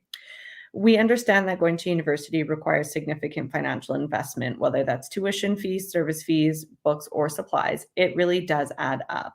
But with a bit of planning, you can enjoy all that student life has to offer, even while balancing your work and studies. The cost of living based on our on-campus accommodations is approximately $10,000 Canadian per academic year. MacEwan has an on-campus residence, which offers apartment-style living at a competitive price with no commute.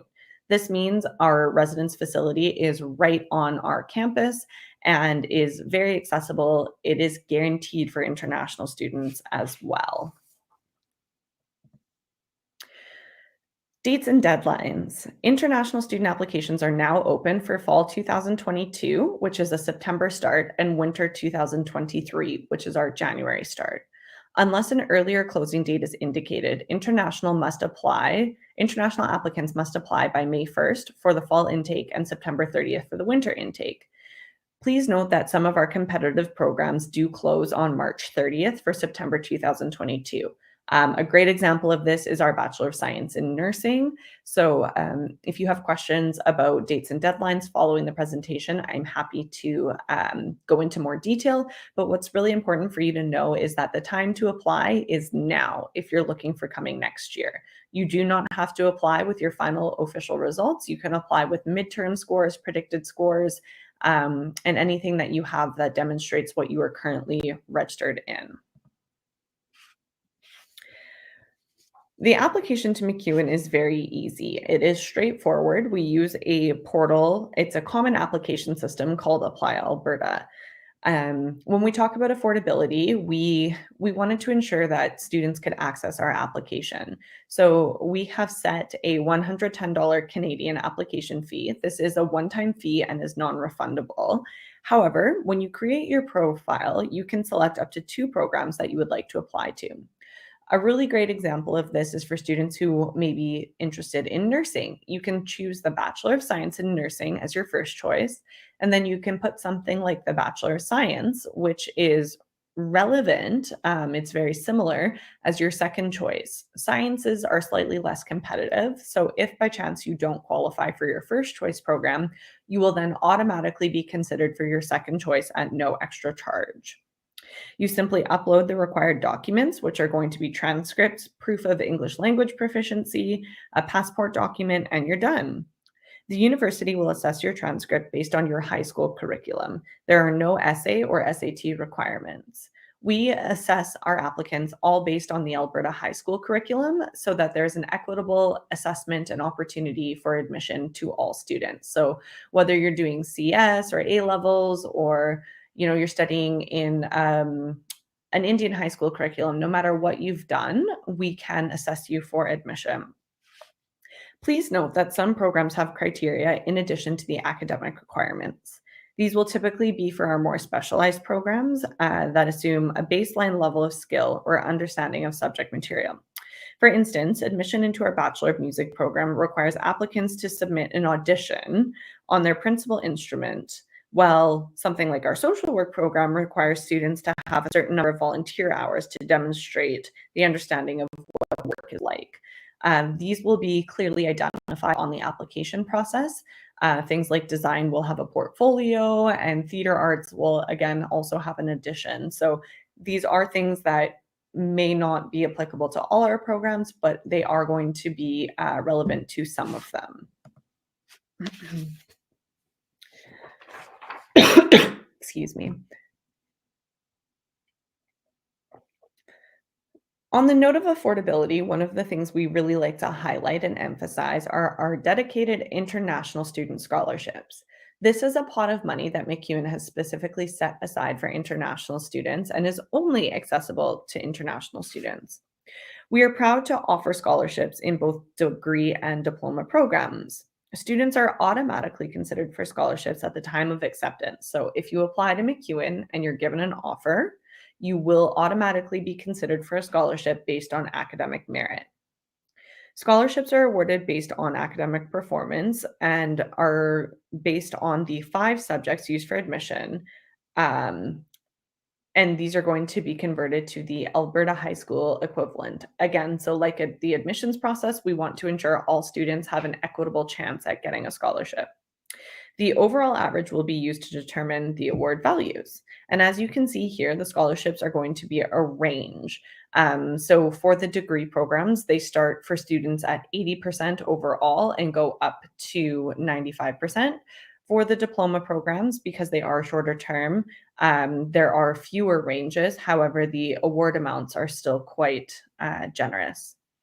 Scholarships are available for students entering degree and diploma programs in September. So this is really key. Students who come in January will not get a scholarship or an entrance award in that first semester, but they can qualify for returning student awards at a subsequent date. The number of scholarships may vary based on available funds and eligible applicants. It is important to note that students who qualify through the International Student Bridge category of admission are not eligible for scholarships. However, that is at the entrance level. They can qualify again for what we call those returning student awards. Students must also be enrolled in 12 university credits per term to qualify. So what this means is you have to be enrolled in full-time study, and the funds will be awarded after the add drop deadline to ensure that you remain in the number of classes you need to be in. But on that note, when you look at the scholarships, if you're a top earner and you're looking at 14,000 Canadian per academic year, that's almost 50% of tuition for one of our specialized programs. So if you're in a regular program and you're a top student, you're getting more than half of your program paid for. While we hope that the world returns to normal soon, MacEwan is taking steps to ensure the admissions process is fair to all applicants, especially those impacted by the current global health situation. The university is actively making changes to accommodate students and will continue to adjust processes to ensure education is accessible to current and future students. It is important to note that as a university, our programs are designed to be completed in person through face-to-face delivery. In current times, we are offering a hybrid model that has been adjusted, but we do not offer online programs. So if you are interested in MacEwan, please know that when you're applying, you are applying to come study in person. If you are a future student, applications always open on October 1st of the year in advance. So for example, applications for September 2023 will open on October 1st, 2022. And we always encourage our students to apply early as programs do fill up. While academics are your priority as a student, MacEwan offers hundreds of extracurricular options to keep our students engaged. Whether you're interested in student government, athletics, student clubs, or work experience, MacEwan has an opportunity for you. I mentioned as an alumni, I chose MacEwan for the student-centered learning approach, but the second reason behind it was I really loved the strong sense of community that MacEwan offered. I wasn't a competitive athlete, but I still had an opportunity to be involved in sports through intramurals. It was a great way to meet people and to stay active during my studies, but there was all sorts of different opportunities that I got to participate in as a student, whether that was a ski trip or a picnic lunch on the front lawn during the fall orientation. There really is something going on during the entire year. So there's always ways for you to network and meet other students and stay engaged in the university lifestyle. That wraps up my presentation. We understand that choosing university is a hard decision with many factors. There is a lot of things that students and their families must consider. And with affordability being at the top, we really hope that you can see MacEwan is a great choice and a great opportunity. Your money is going to go very far living in the province of Alberta, especially within the city of Edmonton. And those career prospects are going to be widely available for you following graduation. I hope you will consider Canada and MacEwan University when planning your future. That's the end of my presentation, but we do have some time for questions. Okay, what majors are popular? That's a great question. So I would say for our international students, the most popular program that we see is the Bachelor of Science in Computer Sciences. It's a really unique program. We offer 4 different specializations. We offer gaming, systems and information security, databases and interactive visualization. As well as a general stream. So that would be our most popular program, I would say, for international students. But overall, the Bachelor of Commerce would probably be the most popular as a business program. And I think part of the reason for that as well is the opportunity to participate in co-op, which is a work placement opportunity that is paid and integrated into your program of study. The social scene is fantastic. As I mentioned, we are located right downtown in the heart of the city. So you have access to all sorts of world-class sports and entertainment venues, cultural events. Edmonton is actually known as the festival city. And currently, the Deep Freeze Festival is going on right now, which is an outdoor festival where they have things like cabana souk, which is a traditional maple syrup dessert that we serve on snow in the winter. There's ice sculptures, skating, and all sorts of outdoor theater activities. So truly, even though we are a winter city, there are things going on throughout the entire year. In the summer, we have world-class festivals like Heritage Days, which really focus on the multiculturalism of the city of Edmonton. On campus, I would definitely also say that everyone is very friendly. It is a very diverse and welcoming campus with a strong sense of community. So whether that's through the international office or the university as a whole, there's always activities going on for students to access outside of their academics. Ooh, that's a tough one. I haven't been on campus for almost a year now, given that we were working from home next week. So I'm very excited to be moving back. And my favorite place on campus is the clock tower in our library. This is an iconic landmark on our university campus, but it is a big, beautiful clock that's actually built into the wall of campus. And there's a really nice seating area up behind there. And it's just a great, quiet place that you can read in the library. And I think that's it for questions. So thank you, everyone. I appreciate you taking time to come and listen to us today.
Hi, everyone. Welcome to the St. Francis Xavier University information session. I'm really happy to be here today. My name is Erica Moore, and I work in the admissions office at St. FX. So I'm here to talk to you today about studying in Canada at St. FX and basically the way university is meant to be. So I just got and noticed that my slides are not working. Just going to see if we can get that fixed just real quick. I'm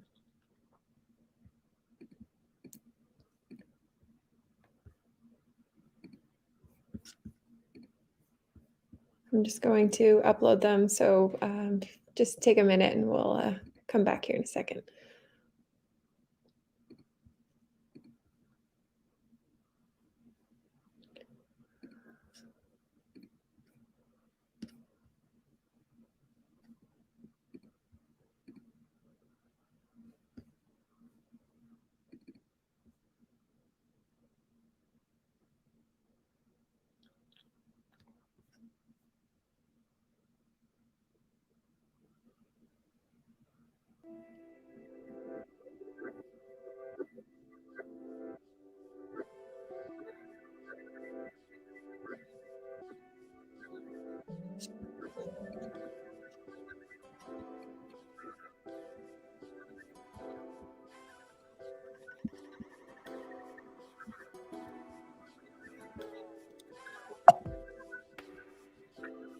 Looks like the slides are still loading. I might just try and share my screen here.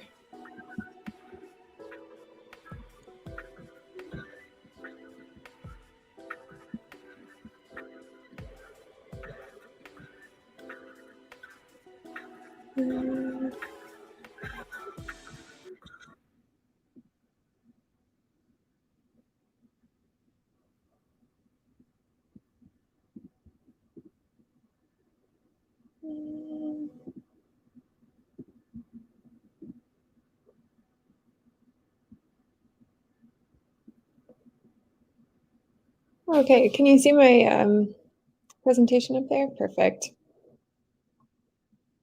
Okay, so I'm going to get started now. Thanks for your patience. As I said, I'm Erica with St. Francis Xavier University, and the university is located in Nova Scotia, Canada, and we are on the east coast of the country, so about direct flight directly from London. You'd fly into Halifax, Nova Scotia, and then we are a 2-hour drive north of Halifax.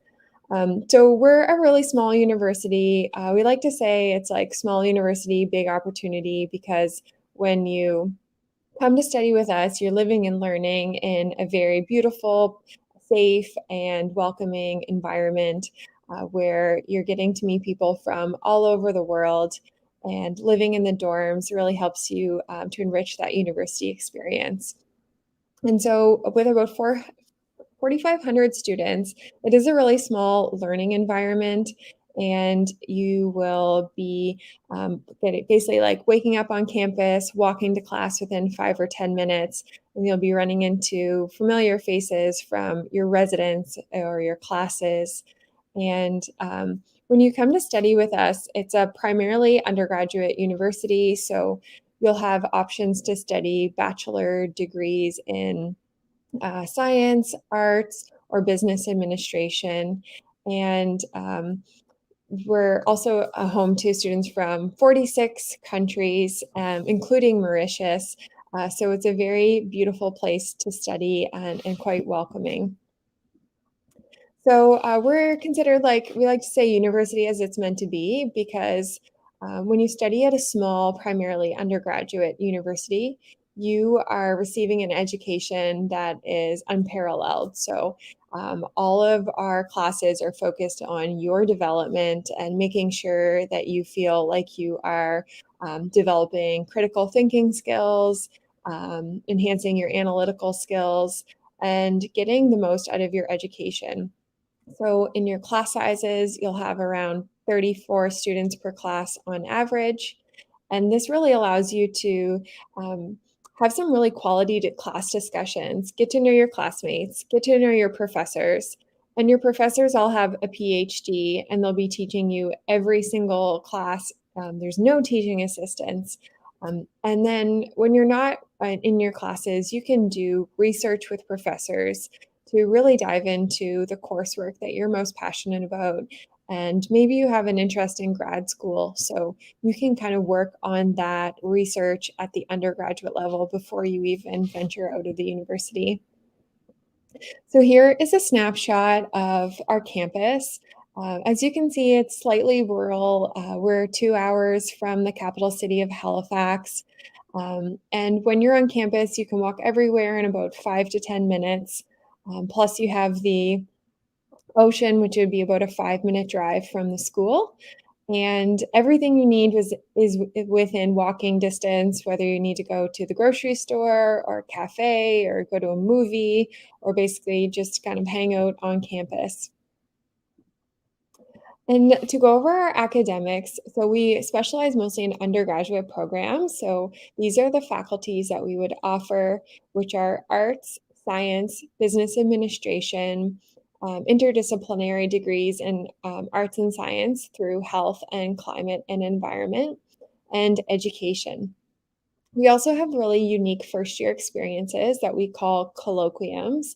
And colloquiums are basically 3 pre-selected subjects in specific areas of interest that students can take in their first year of a Bachelor of Arts program. So a humanities colloquium consists of English, history, and philosophy. For example, if you're studying ancient history, in philosophy class, you're learning about ancient philosophers and you're reading ancient literature in English. So all of your coursework is very interconnected. And so that's really unique to those colloquium programs. So here's a course list of all of our faculties, our Faculty of Arts, and then the next few slides will show science and business and health and climate. But for example, if you're studying in the Faculty of Arts, you can choose to study a variety of these subject areas and do a major or specialize in one specific field. And you can do research, you can do internships. There's a whole lot of opportunities to kind of expand your knowledge in these subject areas. And then we have our Faculty of Business. This is quite popular with students, especially because you can study all of these subject areas within the first 2 years of your program. And then in your final 2 years, you'll start to do a major. So you might specialize in international business or accounting, for example. We have the Faculty of Science. So there's everything from actuarial science, engineering, computer science, nutrition, nursing. And you'll notice that some of the courses listed here were also listed under the arts. And that's because we offer double or like 2 degrees in that field. So if you are really interested in computer science, you could take it in a Faculty of Science or Faculty of Arts. Essentially, it's the same degree for your computer science courses. The main difference would be the electives that you choose to study outside of that major program. Then we have an Arts and Science and Health, which is a very popular program for students interested in pursuing careers in the health field, whether that's working in hospitals or community settings, or maybe going on to medical school to become a physician.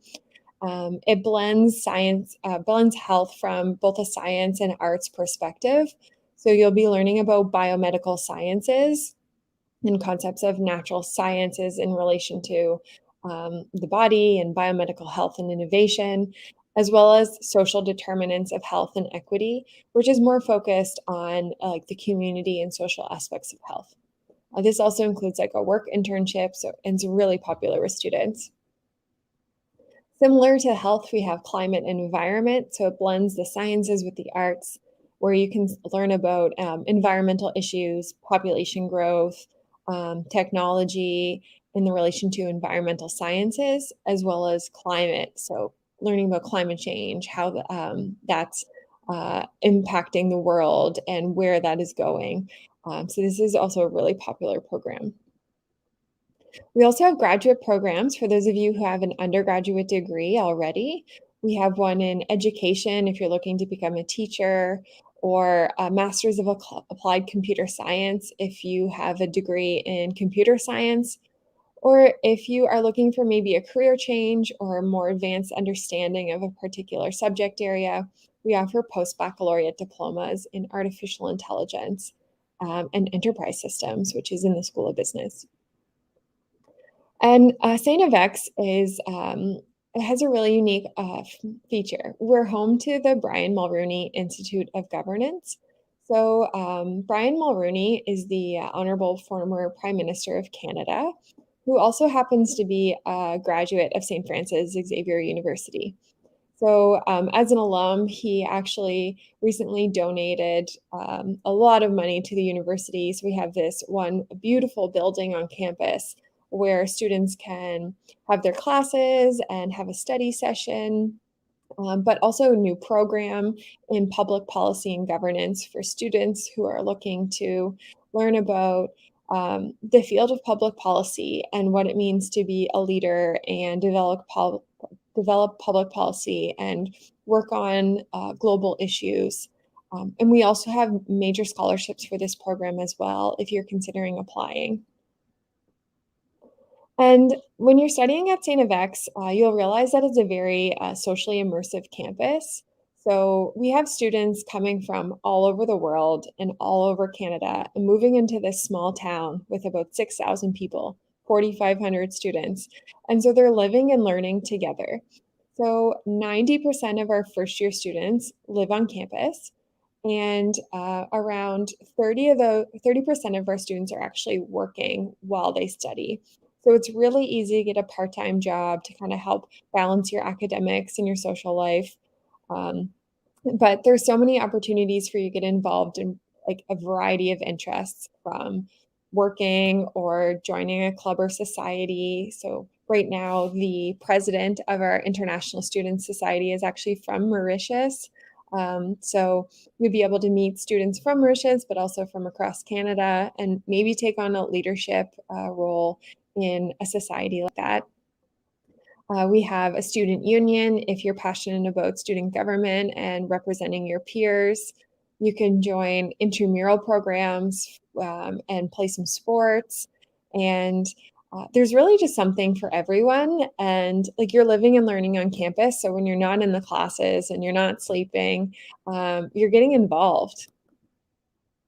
And our residence life is a really big feature of the university. Like I said, most students are coming from away and they're living and learning together. So you can live in a dorm room that has like your own room, or maybe you have a roommate. But there'll be different activities going on in residence to make sure you're making it a home away from home.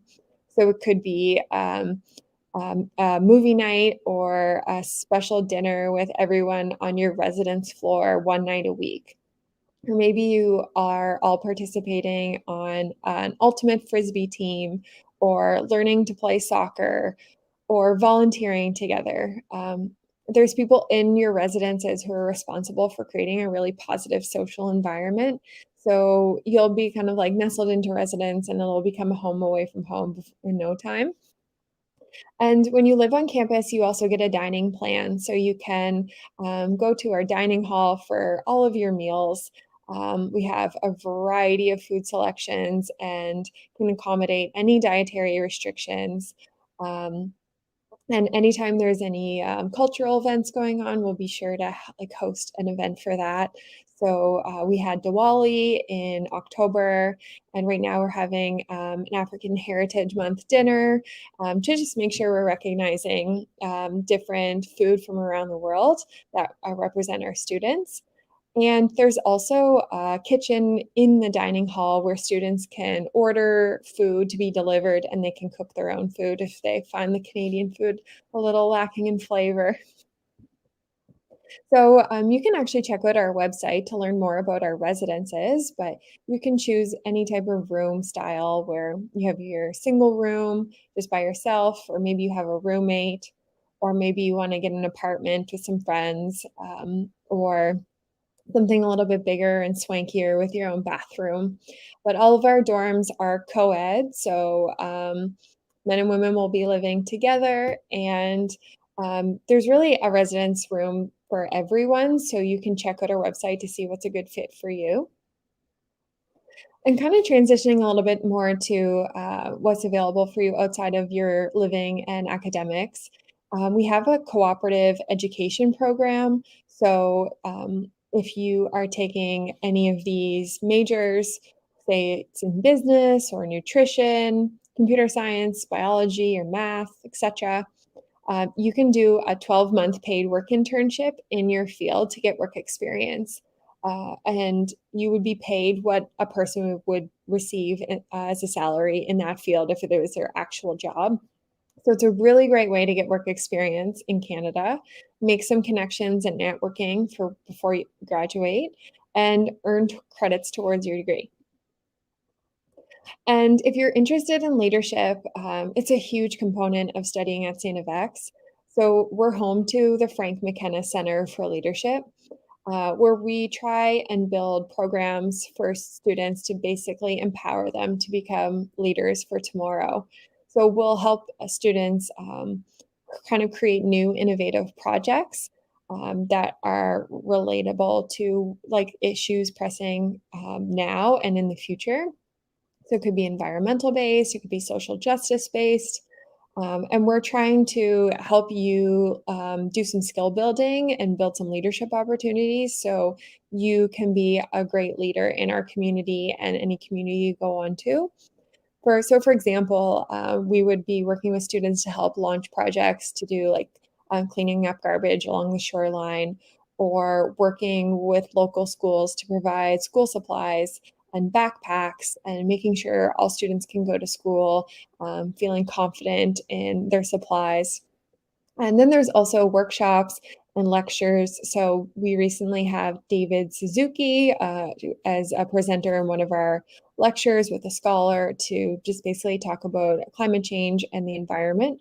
So there's a lot of really neat opportunities in this Center for Leadership that you can get involved in. And we're really passionate about making sure students feel supported and can transition to university on the right foot. So we have a faculty mentorship program where we'll connect you as a first-year student with a faculty, professor, teacher, educator who will be your mentor. So they'll help you learn about opportunities on campus, help you develop effective study skills to make sure you're going to be successful inside the classroom, help you with goal setting that's related to your career interests, and essentially just make you feel supported holistically. And on top of that, we have a student success center. So this is for students who might need support with their classes. Maybe you need a tutor in math, like I probably would need a tutor in math. So I would use the student success center to link up with another student in like a senior year program to get help with some classes. You can get support writing academic papers and essentially just support to learn how to adjust to the academic environment at the university to make sure you're being successful. And the university, St. FX, is actually home to service learning. So we were one of the first universities in Canada to implement service learning into the academic curriculum. So what that means is a service learning is it's an opportunity for you to like blend the theory that you're learning in the classroom with the real life experiences. So you could say like volunteer at an after school program for kids. Maybe you're taking a psychology course in child development. So in your volunteer experience, you take that experience of working and learning about children and you apply that back to the classroom. So you're building a connection between theory and practice. And about a quarter of our students participate in this every year. And it's really, really great to just see how much your studies are impacted outside of the classroom, and how your like lived experiences are also really important for shaping your curriculum. And when you come to study at St. FX, we try as much as possible in our international office to make sure you feel supported. And our international office was ranked by our students, but in comparison to campuses from all over the world, so like over hundreds of universities, as the #1 international office in Canada and #6 in the entire world. So we were ranked the highest for just basically supporting students from beginning to end, whether it's with your international arrival and orientation to help with your study permit and your application or applying to university, or making sure you feel supported when you're on campus. So that includes like doing fun things like going on activities and going on trips, or hosting more serious events like how do you stay in Canada and get permanent residency. So we'll support you every step of the way from right now before you apply, right until you graduate, and even after that. So if you're thinking you might want to study at St. FX, the admission requirements for the programs for undergrad students would be your SC and HSC. We're looking for 5 subjects from SC and 2 subjects from your HSC with minimum grades of C or 4. Depending on what program you apply for, there will be different subject requirements. So for example, if you apply to sciences, you would need to have math and a science at your HSC level.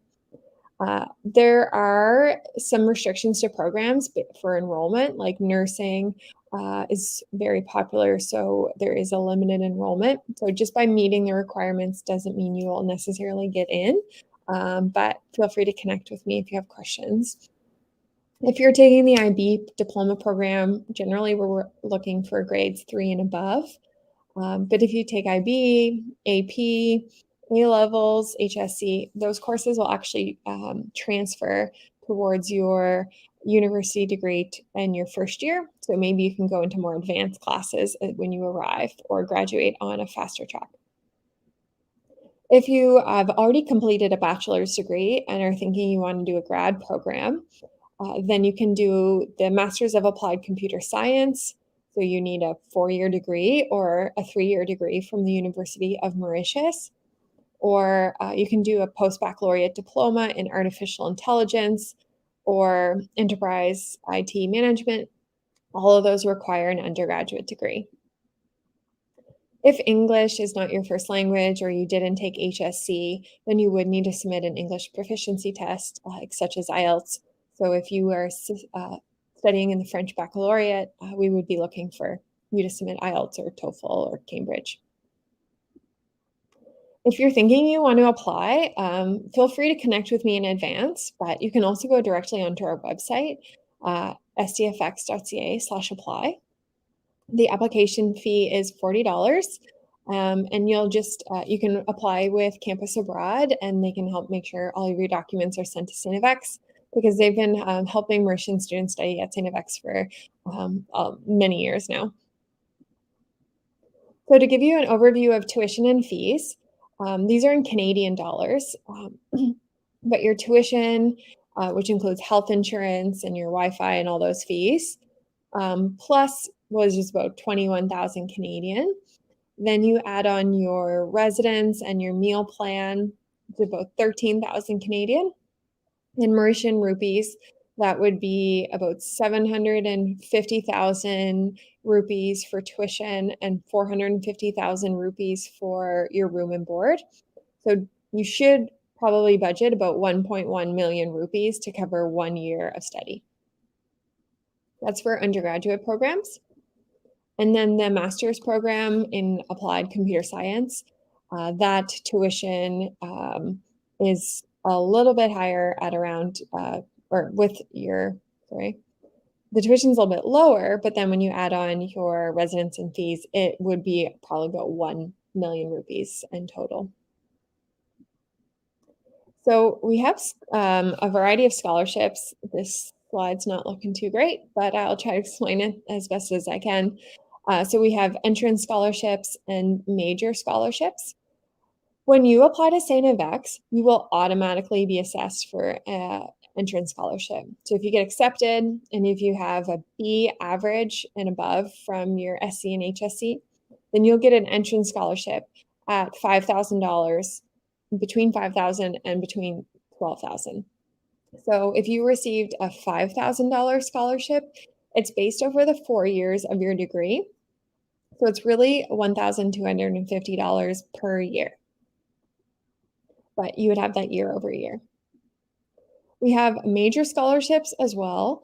So these are awarded to students who apply for these additional awards.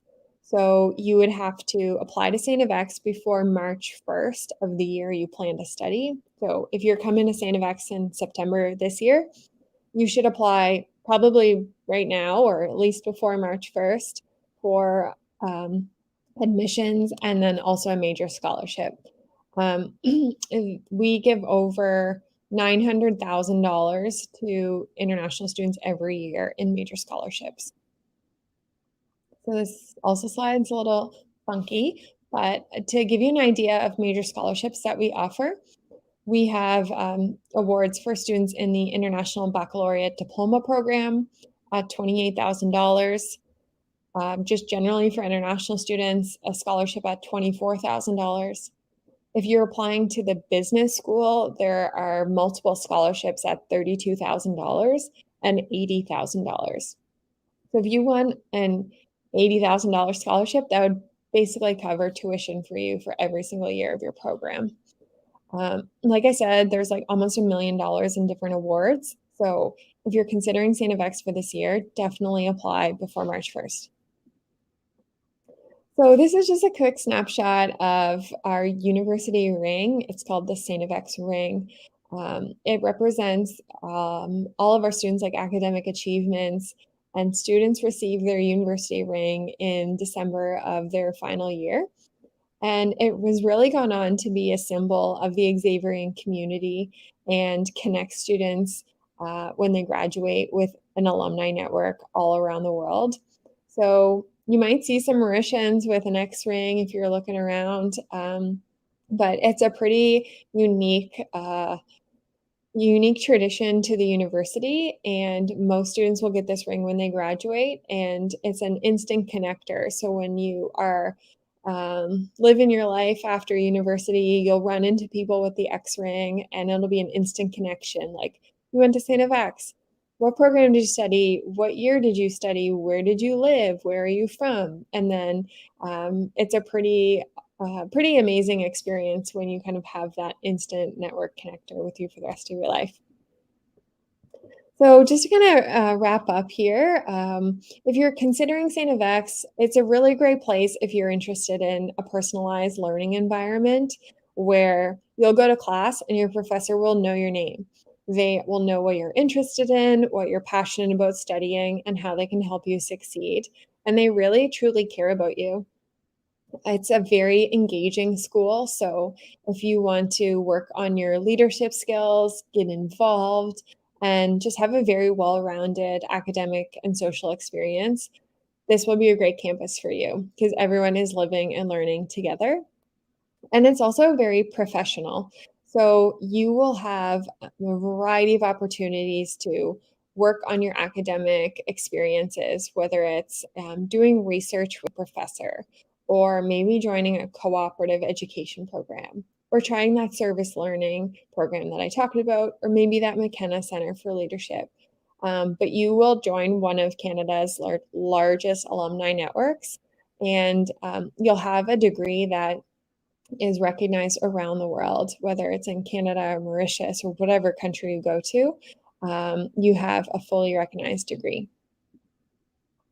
So if you want to connect with us, please check out this social media. And if you have any questions, you can always contact me as well. I don't think I put my email here, but my email is emoore, EMOORE @stfx.ca. And just go back here. Oops. And check us out on social media. So try like Instagram, Facebook. The website's really great, especially if you want to check out some programs.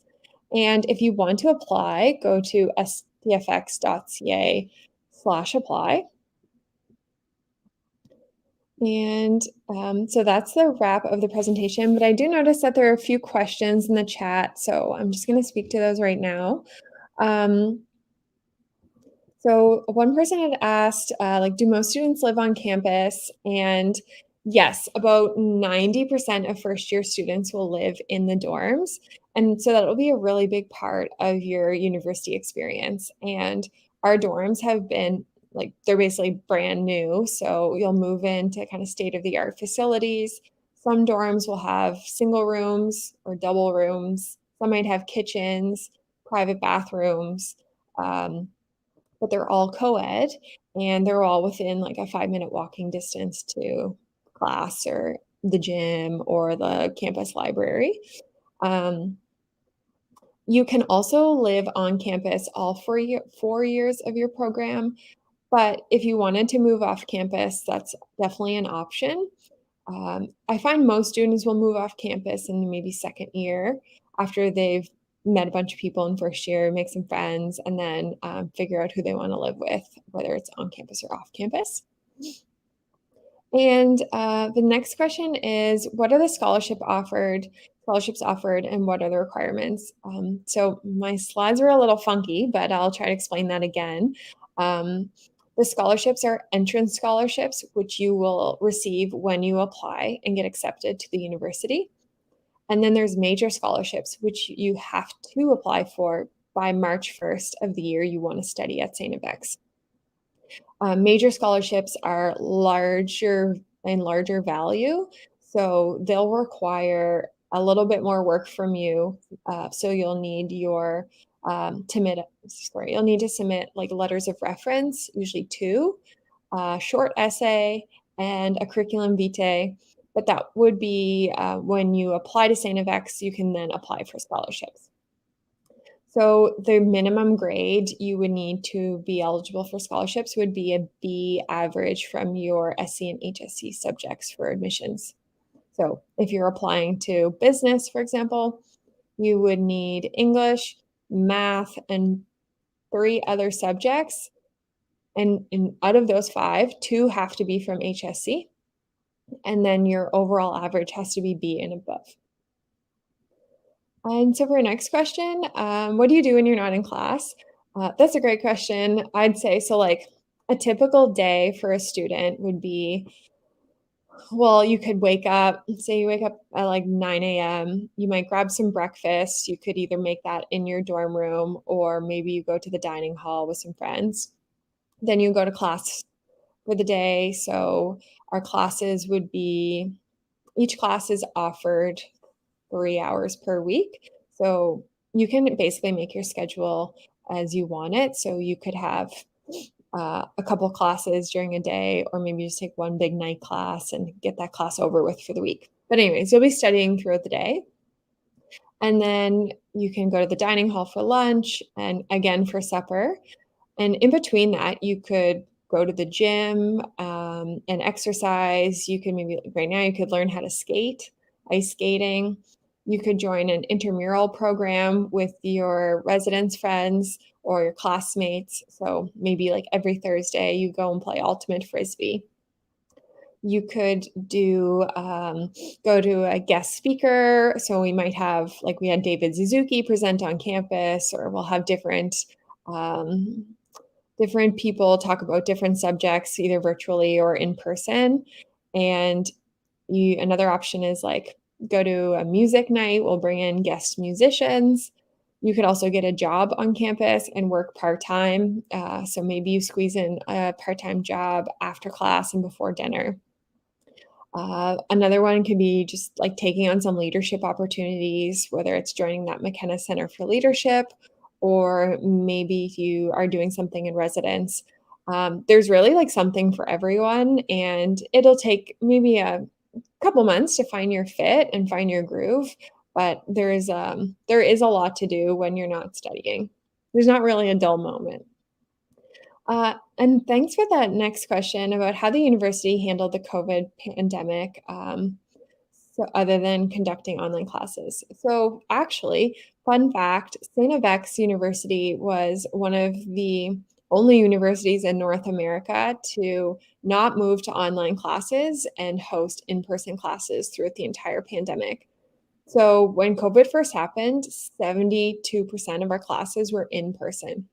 So students were on campus, just like having their regular experience, which was crazy when everything was going on in the world. But it was a very safe community. We implemented a lot of COVID protocols, but we were able to provide a really safe space for students to go to class and be with other students. Like, you wore a mask in class, but that you were at least able to learn in person. And so if you're planning to study at St. FX in September or January or September of next year, you can expect classes to be all in person. So you would need to apply for a study permit and then travel to Canada to start your classes. And you'll basically kind of be living and learning on campus with students from all over the world. And next question is, what's basically, how's the surrounding of the university? So we're located in a small town. So around the campus, you can walk everywhere on campus. If you wanted to go to the grocery store or the movie theater, or maybe you had to go to the hospital or something, you could walk there from campus within about 5 to 15 minutes. If you need to take a taxi, it's like $5 anywhere in the community.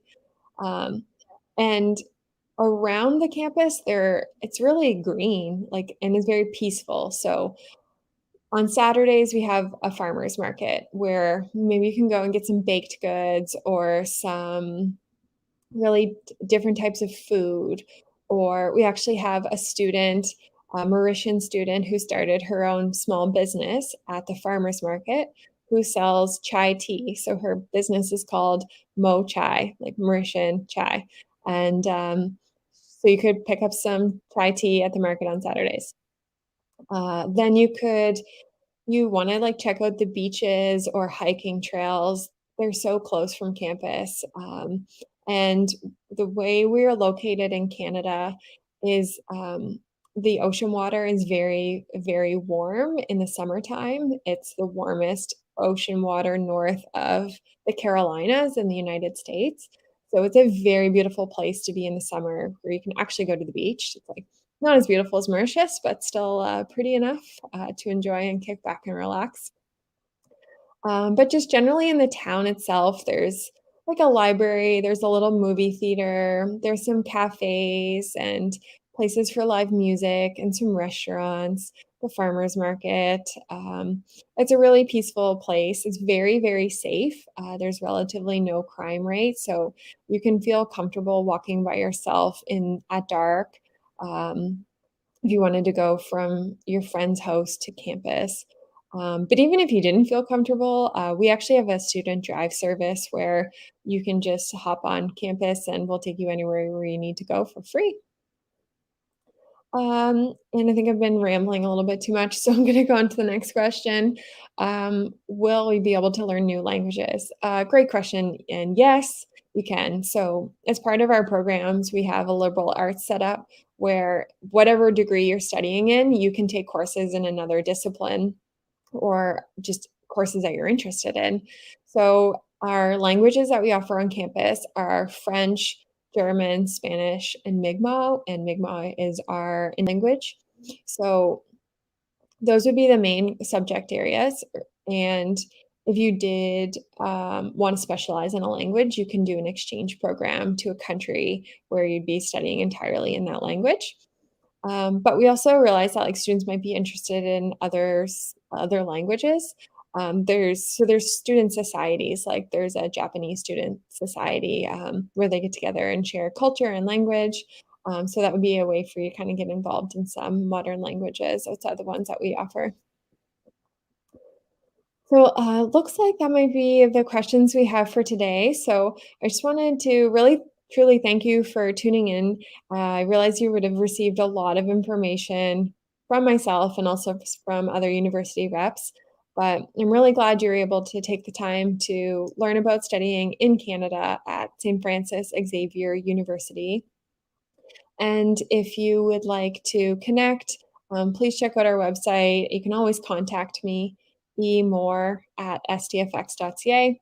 And Campus Abroad is really great for helping students study at St. FX.